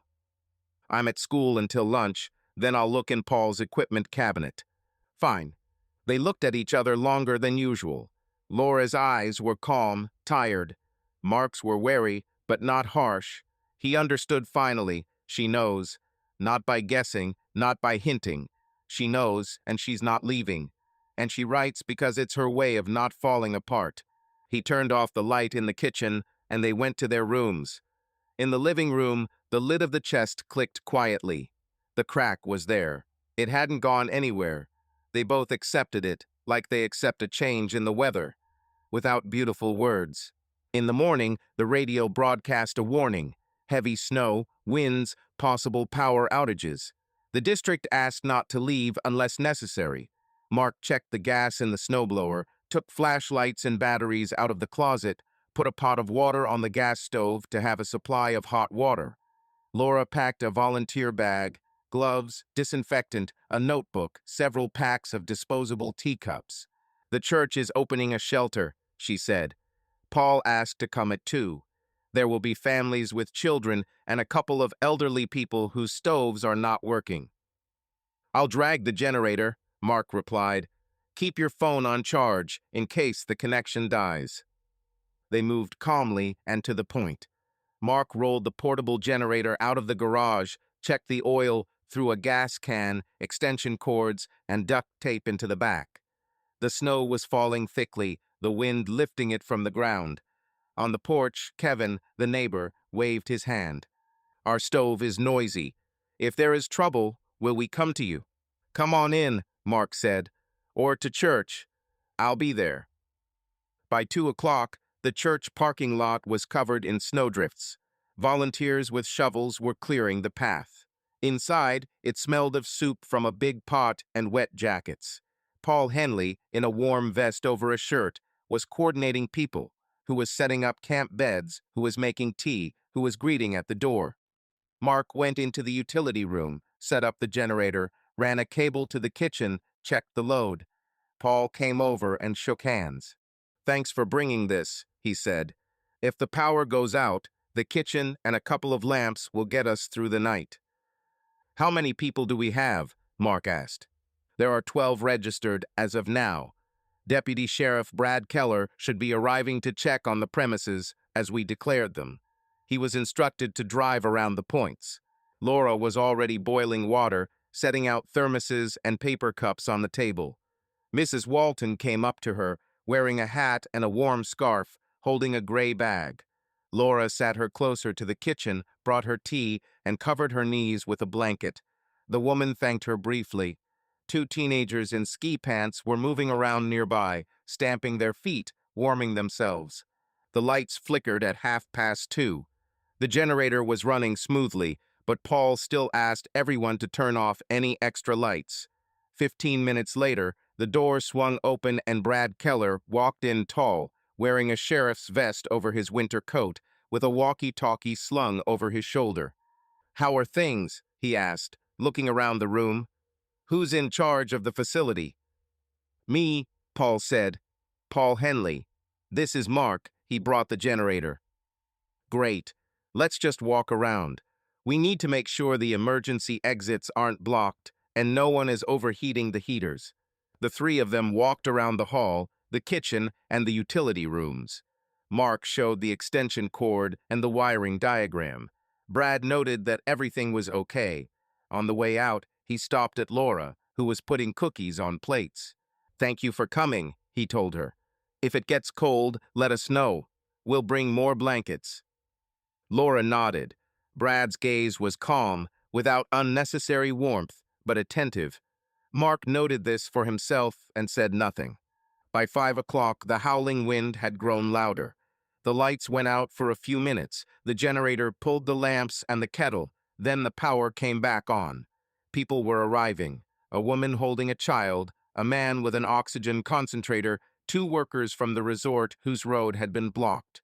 Laura was helping an elderly couple take off their wet boots and brought socks from the donation box. Mark and Paul were tightening the window that was blowing through. It was all small stuff, but it was necessary. Later in the evening, Kevin arrived with his wife Emily and nephew. They didn't stay the night, but they brought a large thermos of soup and a box of bread. Emily hugged Laura and said, "If you need hands, call. Our oven can handle it. We can accommodate one family." "They write it down," answered Laura. By 9 o'clock in the evening, people had retired to their mattresses. Some were talking quietly, some were already asleep. Mark checked the gasoline in the generator and returned to the hall. Paul poured him coffee. "Do you think we can hold out until the morning?" Paul asked. "We'll make it," said Mark. "It'll be enough for half the load." Laura sat down next to him and said quietly, "I'll stay overnight. Karen will come at 2 and take over from me. Are you going home?" "I'll go," said Mark. "It's better not to leave the garage. I'll be back tomorrow morning." He helped Laura lay out 2 more blankets, walked around the room again, and went out. Outside, the snow was falling in sheets. On the way, he got stuck on the rise, but got out. It was dark at home until he turned on the flashlight. The clock in the living room was ticking. He had wound it up that morning. The sound was steady. In the kitchen, he put the kettle on and wrote Laura a short message. "I got here. I'll be back in the morning." There was a connection, but sometimes it was lost. The night was restless. The wind was hitting the windows. Something was creaking on the roof. Mark was lying down, looking at the ceiling. He thought that the easiest thing to do now would be to take a notebook and write, "I know everything. I did these things." He almost got up to sit down at the table and write. Then he froze. He remembered that in such conversations they drowned. Words expanded, lost their shape, grievances crawled out one by one. He imagined Laura reading the confession, asking the first question. And he realized that in response he would again have a speech about order and control. He stood up, went to the kitchen, poured water, and sat down in front of a white notebook. The light bulb above the table flickered and went out. He moved the flashlight. He took the notebook without opening it, holding it in his hands. Then he put it back and removed his hand. He chose another move. In the morning, he returned to the church. Laura looked tired but collected. She smiled when she saw him. "Thank you for coming," she said. "It was noisy last night, but nothing out of the ordinary. Mrs. Walton sends her regards." "Shall we go home?" he asked. "Yes." Karen came. Paul said that new mattresses will be delivered at noon. On the way out, Mark ran into Brad Keller at the door. He asked, "Everything is fine?" "Yes," Mark answered. Brad looked at Laura and nodded. If anything happens, call me. At home, they took off their wet clothes and put them on the radiator to dry. Laura collapsed on the bed for an hour, then got up and, without saying a word, put the kettle on. In the kitchen, she put down her notebook and began to write. Her hand moved quickly. Mark sat opposite her, silently waiting for her to finish. She closed the notebook and handed it to him. Read it, please. Now, I'm going to take a shower. He nodded and opened it to the last page. It was about their first meeting. We met at Home Depot. You needed a stain. You couldn't decide on a shade. I was working part-time as a consultant at the time, covering for a girl. I told you that the oak was better in a neutral, not a red. You asked why. I explained. You didn't argue. Then we ran into each other at the checkout. You stepped back to let me in and said, "Thanks for explaining." That evening, I found you on Facebook through mutual friends. We went for coffee. You talked about tools, I talked about books. You were attentive. When you were fixing my kitchen drawer, you took down the front and quietly said, "This is all held together by chance. I'll make it hold together with just the right amount of force." I remember that phrase. I thought you would always speak the truth. I'm not asking you to forgive me. I'm asking you to speak. I can live with the truth better than with guesswork. The lines were even. He read them twice. He put the notebook on the table. Laura returned with a towel on her shoulders and sat down opposite him. "I didn't leave it as an ultimatum," she said. "I've just wanted you to remember how we started. I know you see more than you say. I'm not a child. I understand that you have your own way of coping. But without words, we'll die, even if we eat soup and pay our bills on time." "I remember," he said, "and I don't know how to say it without it sounding like another analysis. At least tell me what you want next." He fell silent, looking at the edge of the notebook. "I don't want to destroy our home," he said, "and I don't want you to lead a double life. I don't believe this can be solved with a piece of paper. I tried talking. It failed." "I hear you," Laura said, "and I understand that you've made a choice to remain silent. But you're not just silent. You're doing things. I'm not blind." He nodded. The conversation ended there. They began to make soup and get on with their business. All this evenness seemed heavy, but understandable. The snow continued to fall during the day. Mark drove to the school to check on the lockers. He needed to bring 2 more corners. On the way back, he stopped at the side entrance to the church. He needed to look at one thing. The church's storage area with inventory and food bank boxes was in the annex. Paul had said that they would need to make a new cabinet there once everything settled down. Mark peered into the room. The door was closed with a regular latch. On the wall was a duty schedule and keys with tags. On the table was a stack of receipts for the previous month, covered with a folder. He did not touch them, but on the very top receipt he saw Paul's signature and a line that said, "Rent of storage unit hash for $180. He knew that the church had been paying for a separate unit from a storage company near the highway for several years. A week ago, Paul had asked him to look at the old shelves in the unit when he had time. Mark wrote down the unit number. At the exit, he met Paul. "Are you here on business?" Paul asked. "Or to check the gas?" "Check the extension cord," Mark said, "and see what the closet needs. We can get busy after the snowfall. There are old folders with reports and dinner dishes." They exchanged a few casual phrases. Mark left. At home, he sat down at the computer and opened the warehouse company's website. There was a feedback form and general terms and conditions. The terms and conditions included a line that boxes hash 110 were at a discounted price for non-profit organizations with status confirmation. He jotted down his thoughts. If the box was paid for as a private one and the church money was written off in full, he could raise the issue. Or if the box was used for other purposes. He didn't know. He didn't like to fantasize without facts. But he saw the direction. The big guy was Paul, or Brad, the deputy sheriff, with his official cars and visits. Both were respected. Both were nearby. He almost typed a letter in letters to parishioners about boxing, then deleted it. It was premature. Instead, he made a list. 1, check who box 4 is registered to. 2, check the payments, church or individual. 3, ask Nathan if he has encountered any questions from the police about overnight stays and reports suddenly Paul signs with violations. 4, find out from Kevin how we process donations to the HOA, who audits. 5, if I choose Brad, look at his reports from last year on patrol gas expenses. He wrote, "Don't touch until the storm ends," and closed the laptop. This was his new move, not a confession, but preparation. He understood this and did not try to justify it. Towards evening, the light flickered again. Mark got out the candles. Laura made tea. They sat in the kitchen and listened to the wind throwing snow against the window. Laura said, "Do you know why I volunteered? Not because it's pretty. I can't cope at home, and it's easier for me to be there, where it's specific. Unpacking boxes, making tea, writing a report. It's like your workbench. Not because I don't care, but because at home I always think everything is lost." "I don't want everything to go to waste," Mark said. She nodded. "Then talk to me when you can. I'm not demanding today. I know that doesn't happen. But don't be afraid to admit that you, too, make choices." "I admit," he said.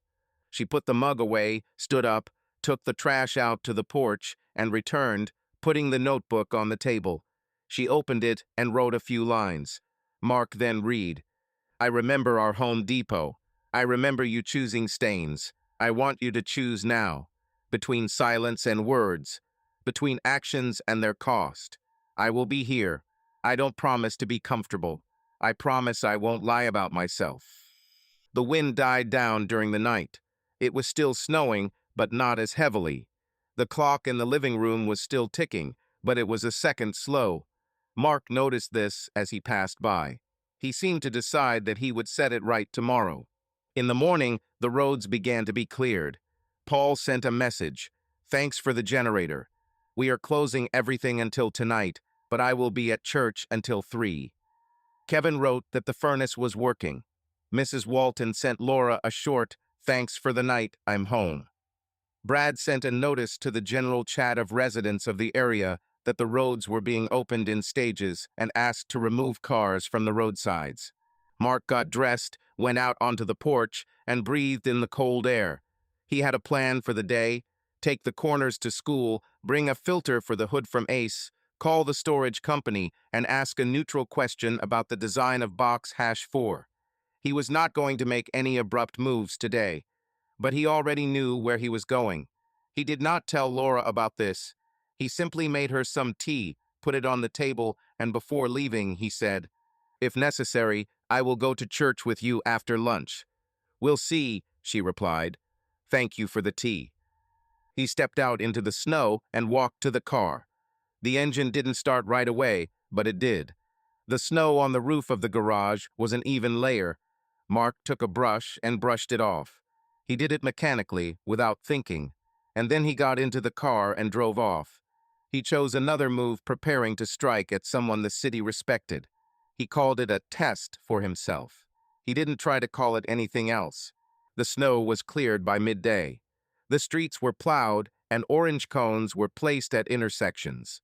Mark took the locker corners to school and returned home across the highway where the warehouse company's sign stood. He parked at the office and walked inside. It was warm inside, and the radio was playing sports.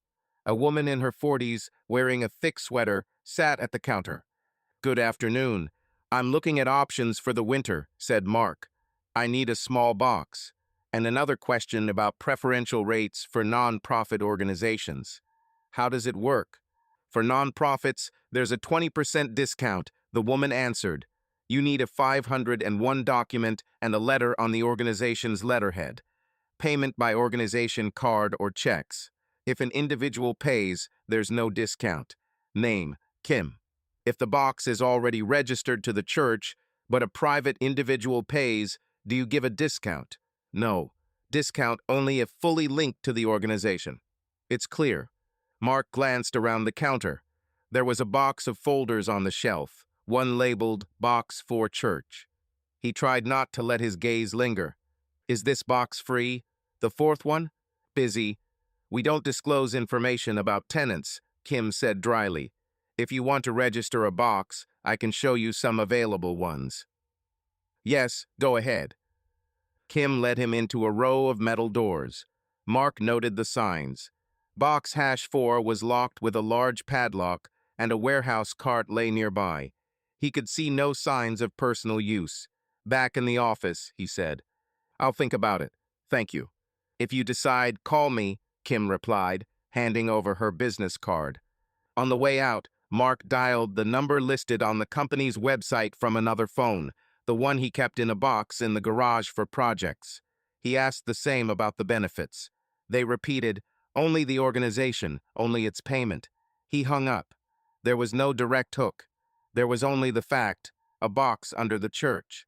He sat in the car and thought about which side to approach. He would not see other people's checks, and if he started asking unnecessary questions, Kim would call the church. Instead of boxing, he switched to Brad Keller. The plan seemed clear. Collect questions about the patrol car's gas costs, record parking at the cafe during business hours, compare with receipts if he could get them through a request. He drove to the Foxdale, parked at the far exit, and sat with a coffee. 40 minutes later, a patrol Ford with a stripe pulled up. Brad got out. He got a coffee at the counter, talked to Nathan, looked at his phone, and sat by the window. 5 minutes later, he got a call on the radio, got up, and drove away. Mark took a picture of the car and the time on the screen. He repeated it in the evening. The next day, he recorded another visit. In the library, he sat down at a shared computer, put a sticker on the webcam, and typed. Internal Affairs. Please note Deputy Sheriff Brad Keller. Patrol cars parked at Foxdale Diner for 20-minute periods several times during business hours, no calls. Review fuel charges for last month compared to routes. Also note personal purchases on the service card at Mountain Pump Highway gas station on Wednesday night. This is not a report. This is a request to investigate. He reread it, removed the unnecessary parts, printed it on the library printer, and put it in an envelope. Jen came over with a tray of books. Need another sheet? The printer is jamming, she said. No, it's okay, Mark replied. It's for the HOA. The papers are in the cabinets. I see, Jen nodded. It's good that people are taking charge of things. The word stung again. He looked down and went to the post office. He sent a letter to the district address. That evening, he sat in the car again at Foxdale. Brad came in at 10, got coffee, and sat by the window. Mark took a couple of pictures, tilting the phone almost to his knee. Amy noticed him at the door when she took out the trash. Mark, hi, she said. Are you looking for something? I'm waiting for a client, he replied. Just watch out, we have vans parked here to unload. Better over there. Amy waved her hand toward the other pocket. He nodded and moved the pickup. 10 minutes later, Brad himself appeared at the cafe. He approached Mark. Is everything okay? He asked evenly. Yes, I'm waiting for a person. If you're waiting, fine. We just have complaints that someone is filming patrol cars. I'll get to know the people so there's understanding. The city is small. I haven't seen it, Mark replied. His voice was even. Brad held his gaze, nodded, and walked away. Mark remained seated, feeling the skin on his neck grow hot. He sank deeper into the seat and decided to call it a day. The next morning at Ace, Bill said casually, Brad came by yesterday. He asked if I'd seen a guy in a gray hat sitting in a car at Foxdale and filming everyone. I said I wasn't watching. He smiled and left. Mark walked out into the parking lot, cutting off the obvious. If Brad started asking questions, it was best not to evade. He turned his attention back to the church. After lunch, Paul texted, Stop by if you can. I want to discuss the closet and some ideas. Mark arrived. Paul was standing at the kitchen counter, folding donation lists. Is your trunk in good condition at home? Paul asked. Emily told me the smell of cedar lasts a long time. It's up, said Mark. There's a crack, but it's holding. Cracks aren't always a bad thing, Paul replied, and immediately changed the subject. Listen, I wanted to clarify one thing. Yesterday, the warehouse office told me that someone was interested in our box, asking questions about discounts and who pays. Kim has known me for a long time. She warned me. I understand that times are tense. I just want you to understand. We pay from the church account. There is a discount. Everything is clean. There are dishes, an archive, and some clothes for distribution. If you want to help with the shelves, help. But please, don't start talking about it. We had one person who tried to make a fuss. He left in a rather unpleasant way. Mark felt a tightness in his stomach. I was asking about the box, he said. I was getting ready for work. I wanted to understand the dimensions. It may have sounded strange. Okay, Paul nodded. That's what I wanted to hear. I'm not picking on you. I respect you. You do a lot. It's just that the church is a delicate thing. People immediately think the worst. Understood. Paul placed his hand on the stack of papers. And one more thing. If you have questions for me, ask me. Not through letters. It's easier for everyone. I'll take that into account, said Mark. He left the church feeling like a spotlight was shining on him. He went home and locked himself in the garage.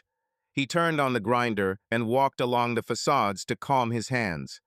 In the evening, Laura came into the workshop. Did Paul call? She asked. We talked, Mark answered, about the closet and about the box. He speaks softly, said Laura, but he has a good memory. He forgets little. I noticed. She stood there in silence. Brad asked Nathan about the man in the gray hat sitting in the car and filming. Nathan said it was you. I'm not reproaching. I'm stating a fact. Nathan could have kept quiet, Mark said dryly. He doesn't owe you anything. He decides what he thinks is right. You chose the public place yourself.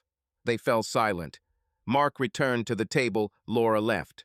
The next day, a Ford patrol car pulled up outside his house. Brad got out and knocked on the door. Mark opened it. Can I have a minute? Brad asked calmly. Come in, Mark said, although he didn't want to. They sat down in the kitchen. Laura went into the bedroom, leaving the door ajar. Look, Brad said, putting his phone down on the table. On the screen was the footage from the Foxdale camera, Mark's car in the back pocket, Mark in a gray cap, phone in hand. I'm not asking why you did this. I'm just saying, if you have a complaint about my actions, there's an official way. Public records, requests, complaints. I work in a small town. My every move is visible. Cameras on every corner. If someone is filming me, I'll know. I'm not going to make a scene. But I need to know if someone is threatening me. You are not threatening me. No, Mark said. Then there's another point. Yesterday you said that you didn't see the person filming. That's not true. It just so happens that you are that person. It's a small thing, but I don't like being taken for a fool. Mark felt his mouth go dry. I didn't want to explain myself in the parking lot, he said, so I answered like this. I understand. In the future, just say, I don't want to discuss it. It's more honest, Brad said. And one more thing, we'll have a fuel expense audit.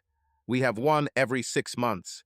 If you send something anonymously, it will end up on the table too. I spend a lot of time at Foxdale because that's where people find me, and because there's a warm toilet there. That's part of the job too, to be in a place where you can enter without barriers. That's all. Accepted, said Mark. Brad stood up. Take care of yourself, and don't keep a generator in the house. We had a case with carbon monoxide. You are literate, but I have to repeat it. The generator is in the garage, with the gates open. Everything is according to the rules. Okay? Goodbye. The door closed. Mark was buzzing inside.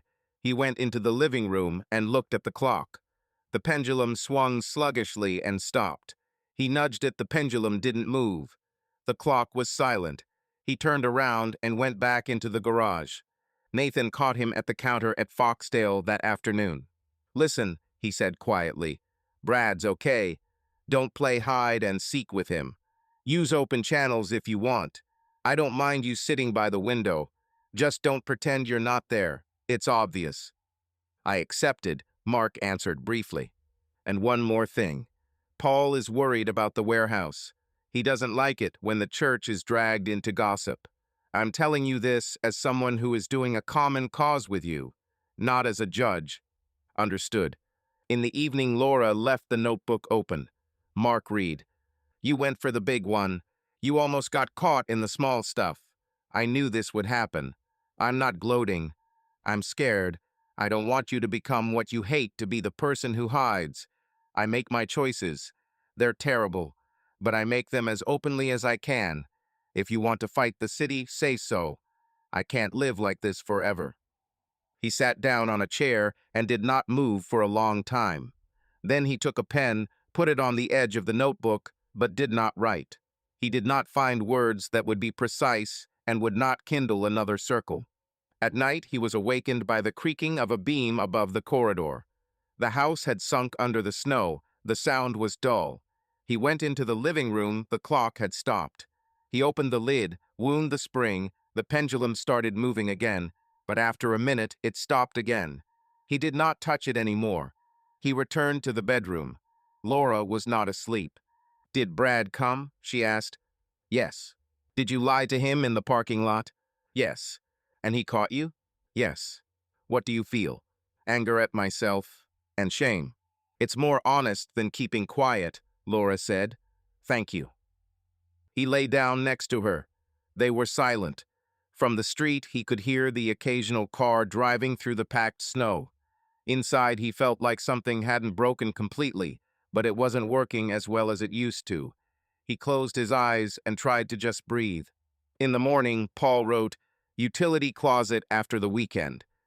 Brad asked in the neighborhood chat to move cars away from the fire hydrant. Kevin sent a smiley face and a photo of the cleared stove pipe. Jen from the library reminded him about the book club meeting. Everything seemed to be back to normal, but the clock in the living room still stopped. Mark made coffee and placed the cup in front of Laura. I'm going to Kevin's for the installation. Then I'll come back and look at the watch, he said. Okay, she replied. I'll be at the church distributing food this evening. If you want, come by. I'll come in. He took his jacket and keys and stopped at the threshold. I'll try not to lie about little things anymore, he said. Thank you, Laura replied. He got out. It was cold on the porch. He went to the car, opened the door, and got in. In the rearview mirror, he saw his mouth as a tight line. He unclenched his jaw. He turned on the engine. He drove to the installation, at the same time calculating where he had made mistakes and how to fix them without new stocks. He understood that the next step had to be taken more carefully or not at all, but he had not yet allowed himself to make that choice. It got dark early in the evening. The snow under the garage windows was blue. The lamp above the workbench cast a yellow circle. The heater hummed unevenly. Mark stood over a blank for a school locker and tightened a corner with a clamp. His hands were wooden from fatigue. In the living room behind the wall, the clock stopped again.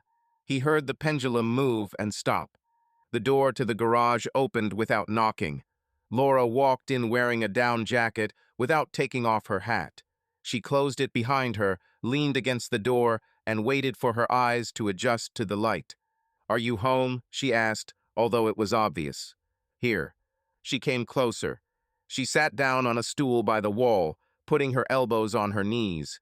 She was silent for a long time. Mark put away the drill, wiped the table from sawdust. He realized that the conversation would start now, and did not drag it out. Speak, he said quietly. I knew from the first leak, Laura said. It wasn't just a guess. I saw the sheet from the library. The morning after our trip to Jen's, I was taking out the trash. There was a printed text in the bin. It had words about comp sheets, room 204, and shift ends after 10. I didn't tell anyone about it. I realized you were choosing to remain silent and act. I left the notebook open on purpose. It was my way of telling you. I'm not hiding. I know you're reading, and I know you're playing your game. Mark leaned his palms on the table. He remembered that day. The printer froze, produced 2 sheets. He folded one crookedly and threw it in the basket. He knew the library was a place she frequented. He had thought the chances were slim. It turned out not to be. It was easier from there, Laura continued. Base ridge, unprotected outlet, separate entrance. I understood from the wording and from how quickly they came to Tyler. About Ryan, it's completely obvious. You pretend not to listen to Ace, but you listen to everything. This is not a reproach. This is your part. I wanted you to hear from me directly. I see what you do. Okay, Mark said. You wanted to say it here. My hands shake at home, she said. But here you have everything in order. It's easier for me to talk when I see your tools. I know you won't avoid talking if I come to the workshop. He nodded. He pulled up the collar of his sweater. The light bulb crackled. I did it because I couldn't get into conversations again, he said.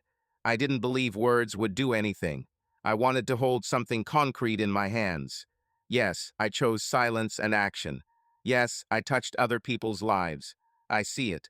About Eric, I saw the mother in the drugstore. About Tyler, the kids without a coach. About Ryan, the line at Foxdale when he was taken away. I'm not being blunt. It hurts. But it hurt before. I don't know how else to keep from falling apart. I'm not asking for excuses, Laura said. I know what I did. I'm not putting it on you. I really don't know any other way. I tried to stop for a year. I failed. I wrote because at least I could be honest about that. I thought if you read it, you'd either leave or tell the truth. You chose the third. Silence and action. I've accepted it, but I'm scared. His gaze found her hands. She kept her fingers crossed, her nails peeled. Laura had always had neat hands. He had noticed that during her first year. Now they looked like those of someone who carried heavy boxes and mopped the floor of the church kitchen. You know what's the hardest part? She continued. I see you becoming a person who has to hide your own moves. You joke with Bill, you nod to Paul, you sit at Foxdale and pretend to wait for a client. That's not you. You were always straightforward. You could say unpleasant things, but you said them. Now you live in a mode of observation and substitution. I look at you and I think, you are as humiliated as I am humiliated. We are both in this, and we are both pretending that this is rational. He was silent. He didn't like being described as an object, but she spoke evenly, without attack. He couldn't find anything to pick on. I left pages for you, Laura said, not as a challenge, but as a chance. Sometimes as a request to interrupt me, sometimes as a request to stop yourself. I don't know what will happen to us. I don't want to live in a house where everything is decided by anonymous letters. I don't want to live in a house where I lie again and pretend that nothing is happening. I'm an adult. I'm 44. I'm tired. I'm afraid of growing old like this, with secrets and outward order. I want ordinary things, to sleep without fear that someone in uniform will come tomorrow, to cook food without fear that the kitchen will be empty because you went off to spy on someone. I say this without pathos, just as it is. I hear you, Mark said. You want the truth. You're asking for it. Good. The truth is that I love you, and sometimes I despise myself for it. The truth is that I'm humiliated when I think about our meetings. The truth is that I wanted control because otherwise I would lose my breath. The truth is that I'm better with screws and levels than with real people. The truth is that I made the choice to act through others because I was afraid to sit with you again and enter the same circles. I'm not a hero. I'm not sure I'm right. I just did what I knew how. She nodded, her gaze softening. Thank you, she said. That's what I needed. Not promises, but a description of reality. When you're silent, I fill the void myself. It's dangerous. I start making things up. I stop seeing you and start seeing a monologue in my head. I'm not asking you to stop acting. That's part of you. I'm asking you not to hide from me what you're doing, so that I can at least know where you are and what you've chosen. You want to live next to this? He asked. With my letters and your meetings? That sounds like a bad deal. I don't want to live like this, but we don't have another script ready, she said. We're not children. We don't have parents who will tell us what's right. We've already been through therapy. It didn't work for us. We can go back, but it will be words again. I can't promise that I won't break down. It seems like it's hard for you to stop too. I'm just saying one thing. If you continue, don't lie. If you're going to write letters, tell me. If I'm going to meet you, I'll tell you. Yes, it sounds terrible, but at least it's not a lie. Mark looked down. He remembered Mrs. Walton in the plastic chair, Tyler by the closed bathtub, Ryan in the parking lot. He remembered Dredd sitting in his kitchen, talking in a calm voice about honesty. He saw the cedar chest with the crack. He was tired of that picture in his head. I can't promise I'll stop, he said, but I can promise I won't lie about what I do, and I won't hide behind I didn't see and I don't know, and I won't touch people for pleasure. I've never had that motive, but I'll say it straight. I don't enjoy doing it. I don't want to be that. I know, Laura replied. I saw your face when you came back from the drugstore. You were gray. I'm not blind. She took off her hat and shook her hair. It was getting warmer in the garage, although the temperature hadn't changed. Laura walked around the workbench and stopped at the chest. It's beautiful, she said. The crack doesn't spoil it. It reminds us that the tree is alive and that we are alive. I'm not saying this for the sake of a beautiful phrase. It just happens that way. I've gotten used to this look. I was angry, Mark said. I wanted it to be seamless, but it turned out that way. Apparently, sometimes it's better. They fell silent. The hum of the heater became more even. Laura took a rag from the rack and wiped the shavings on the floor. Mark watched her move without fussing. This everyday detail calmed him. What next? She asked, putting the rag back. I was thinking about going further on a big figure, he said honestly. About Paul or Brad. Now I'm thinking about stopping, not because I'm afraid, but because I see the price. If I do something, I'll tell you in advance, and I won't go where I don't have facts. I've already been on the edge. Okay, said Laura. I'll tell you in advance, too. About lessons, about meetings, about everything. I don't promise I won't break down. I'll tell you in time. If you say no, I'll hear you. I don't guarantee I'll agree, but I'll hear you. It's more honest than writing it down after the fact. We're in our 40s, Mark said. I don't want to waste the rest of my time playing games. I want to be tired of work, not of schemes. I want the clock in the house to work. It sounds funny, but it's important to me. Me too, said Laura. Let's take them apart today. Together. You know the mechanism. I'll give you the screwdrivers. He smiled for the first time that evening. Not for long, but truly. Come on. And we put in tea. They walked out of the garage into the hallway. The house greeted them with the smell of dry heat. In the living room, Mark took the clock off the wall and put it on the table. Laura brought a box of tools. He removed the back cover, took out the mechanism, and checked the axle. The spring was intact, but the pendulum was catching on the edge. He bent the thin tongue and straightened it out. Laura held a flashlight and handed over tweezers. Let's try, he said, assembling the body. The pendulum started moving. A minute, two, the movement held. They sat next to each other and were silent. It was not a victory. It was a small thing they did together, without beautiful words. I'll take the notebook out of the kitchen for a couple of days, Laura said. I'll write, but not leave it on the table. Not as a gesture, just to give us some air. Do as you think, Mark replied. And one more thing. I want to go to a psychologist in the neighboring city, not the one we visited. Another one, a one-on-one meeting. I'm not asking you to go, but if you want to, say so. I'll tell you. They lifted the clock onto the wall. The hands ticked. The ticking was steady. Laura turned off the overhead light, leaving the night light on. The lamp casts a soft circle. They stood close. Neither of them put their arms around the other. That would be wrong now. They just stood there. Thank you for speaking, she said quietly. Thank you for coming here, he replied. She went into the bedroom. He paused at the table, put away the screwdrivers, and folded the box. He ran his fingers along the lid of the chest. The crack was there. He accepted that it would not go away. In the hallway, he turned off the light and went back into the bedroom. He lay down on the edge of the bed, leaving space between them. In the darkness, he could hear the ticking. It gave rhythm. He didn't know if he could stand it, but now it was there. "We're not finished," Laura said in the darkness, "but it's a beginning." "Yes," he answered. They fell silent. The house breathed. No promises, no oaths, just facts and a voice. That was enough for today. The morning was clear and cold. The snow lay thick, cars hummed their mufflers on the streets, salt tanks were carefully placed near the shops. Mark woke up before the alarm, dressed in a warm flannel shirt and jeans, and drank water without turning on the coffee maker. Laura was already sitting in the kitchen, her fingers around a mug of tea. "Where are you going?" she asked without looking up. "The sheriff's office," he said. "I told you I didn't want to lie anymore. Same deal." She nodded, her gaze calm and tired. "Do you want me to go? I'll sit in the car." "No need. I can handle it." He took his jacket and keys.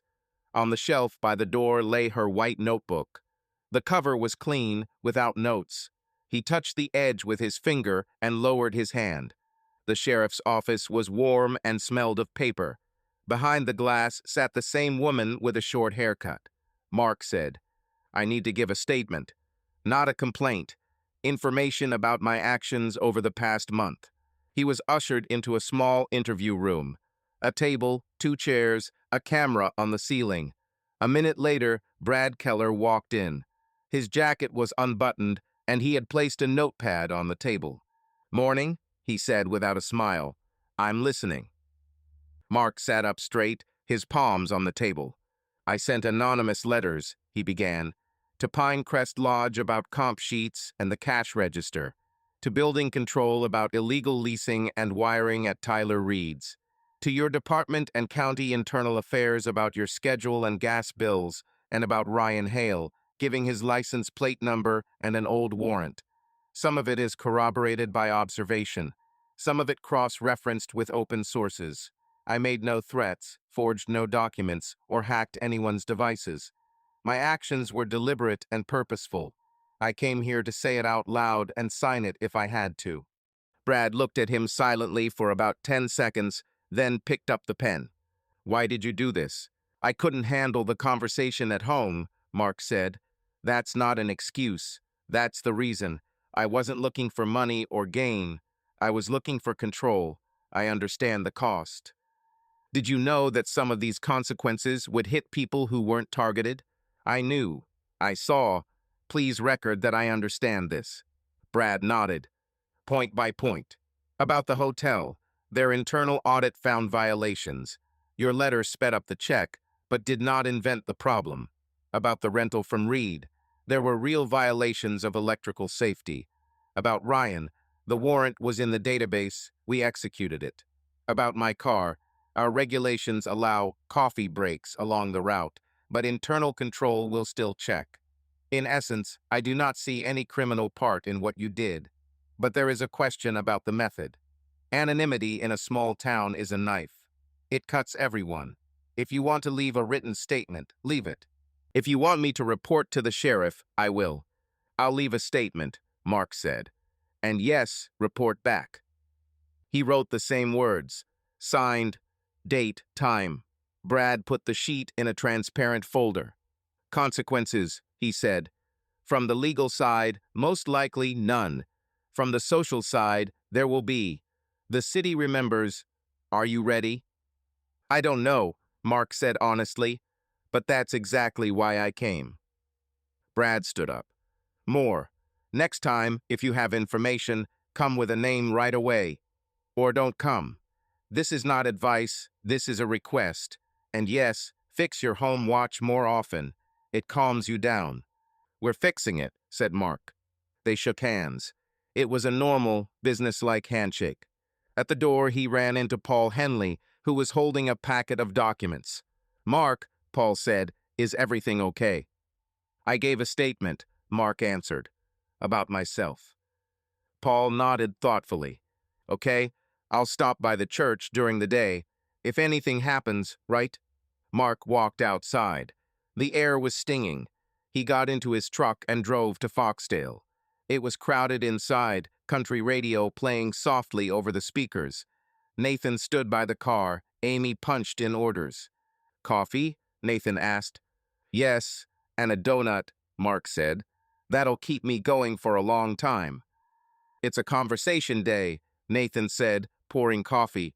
People are whispering. About what? Mark asked, although he knew. Your visit to the sheriff's office, Nathan answered simply. The news moves faster than a bus around here. I won't pretend to be surprised. I'll just say that if you have less work now, it's not because you're not doing a good job. It's because people are scared. They live on rumors first, then they live on consequences. I understand, Mark said. Amy leaned forward. If any of my people start to slander you, I'll tell them to calm down, she added. But you know yourself, it's hard to keep your tongue in a small town. I can handle it myself, Mark replied. Jen from the library was sitting at a table by the window. She waved at him. He came over. I heard, said Jen. I have a personal favor to ask of you. We have a club meeting next week. Will you come? Not as a carpenter, but as a person. We need a different conversation, not about who will win. I'll take a look, Mark said. Thank you. He walked home slowly. There were 2 messages on the answering machine, one from Kevin, one from a woman at school. Kevin's voice was tense. Mark, it's great that you're being honest, but Emily's asking for a break from the laundry. You know how that looks. Let's do it later. The school spoke evenly. We will review the budget for the cabinets. The administration asks to postpone the installation until spring. We will pay for the material. The issue is not you. The issue is the moment. It was an understandable refusal. He sat down on a stool near the kitchen and looked at the table. Laura came in and sat down opposite him. I heard, she said. Brad called Paul. Paul texted me. I'm not thrilled about the news coming through third parties, but okay. Orders are going away, Mark said, but that's logical. Not for long, she replied. People get tired of the stress. Then they need shelves and countertops again. He nodded, holding himself straight. I went to church, Laura said. Karen asked me to help with the distribution on Saturday. They're closing the shelter until the next snowfall. Mrs. Walton said thank you for the generator that night, and for getting her the caseworker's referral. It was your job, Mark said. We did it together. Period. She pulled a white notebook out of her bag and put it on the table. The cover was blank. No bookmarks, no pen. I'm stopping writing, she said. Not because I've improved, because then it becomes a note for you. I don't want to live in the mode of leaving lines for you to read. I'm going to speak out loud.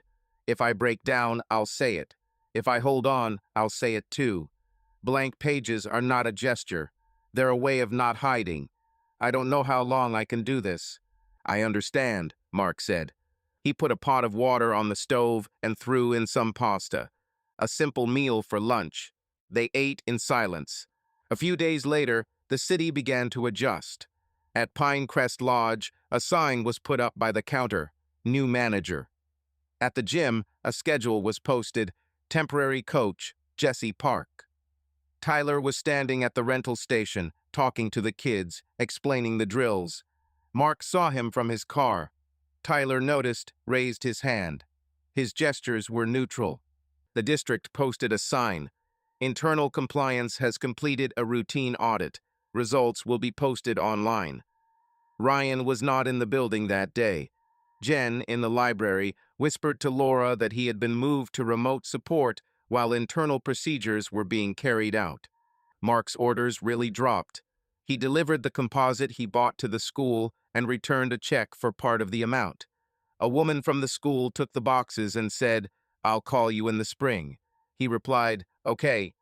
At the church, Paul finally asked to make a cabinet in the utility room. It's better to finish it than to keep the boxes on the floor.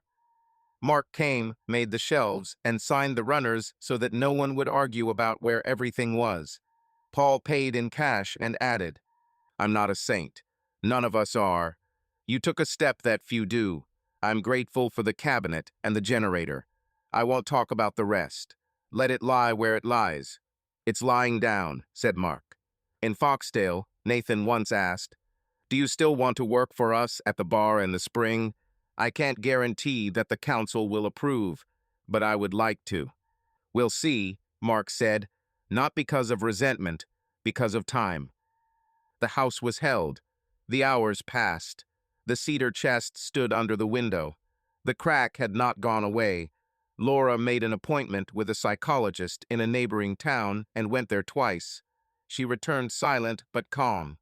One evening, she said, I discussed with a psychologist the option of moving away for a while, not as a punishment, as a way to see what happens when everyone has their own air. She said it's acceptable if there are rules, money, house, dog, who's responsible for what. I don't know if I want this. I'm telling you so you know. I don't want to leave, Mark said, but if you decide to, I won't make a scene. I'm not deciding now. I'm talking. They continued to live side by side. Dinner, work, church on Saturdays, Foxdale in the morning, the library at night. Sometimes they talked frankly, sometimes they retreated into silence. Mark stopped writing anonymous letters. If something caught his eye, he would say to Paul or Brad directly, "Look at this. This could be a problem." Sometimes he was listened to. Sometimes he was ignored. He learned to pause. Spring had not yet arrived. Snowdrifts lay thick, puddles held the roadsides, and it froze again at night. One day, the two of them were moving boxes in the utility room. Laura stopped and sat on the edge of a chair. I haven't written for a month, she said. It's easier for me. And harder. I used skill to fill the void. Now instead there are conversations. They are direct, not always pleasant. I don't know what will happen in 6 months. I can only see a week ahead. It's the same for me, said Mark. I don't know if all my clients will come back to me. I only know that I will work with those who remain. And what will I say if I again break down into my order at someone else's cost? She nodded. Thank you for going and saying it, she said. It doesn't close everything, but it's one clear thing. I didn't do it nicely, he said, but I did it. They paused on the church steps. Paul followed them out, locked the door, and waved them on. A Ford patrol car passed by. Brad was driving. He slowed down and rolled down the window. Is everything okay? He asked. Yes, Mark answered. Have a good evening, Brad said and drove away. They walked home, the snow crunching under their boots. Kevin was standing on the corner, putting HOA bills in the mailbox. He saw them and said, Emily said that the facades are a joy every day. We'll return to the laundry in the summer. No stress, okay? Okay, Mark said. At home, Laura took a white notebook from the cupboard, opened it to the first blank page, looked at it, and closed it. Let it lie, she said. Blank pages don't scare me. It's not a promise or a threat. It's just paper. Let it lie, he said. They dined on pasta with broccoli and garlic. The clock in the living room struck 9. Mark washed the dishes. Laura dried them. No celebration, no scenes. Tiredness and smooth work. At night, he put a thermos of warm water by the bed. She turned off the lamp. In the darkness, she could hear the floorboards creaking somewhere below. He said, I'm glad you knew and came to the garage anyway. I came because you didn't leave, she said. They remained silent. Outside the window, a pile of snow glittered in the light of a street lamp. A neighbor pulled a garbage can out onto the road. A patrol car drove toward the center. The city lived on as best it could. Their house, too. Subscribe to our channel so that your love doesn't cheat on you, and go ahead and listen to the next story, because this story is nothing compared to the next one. If you're under 18, don't even think click to the next one.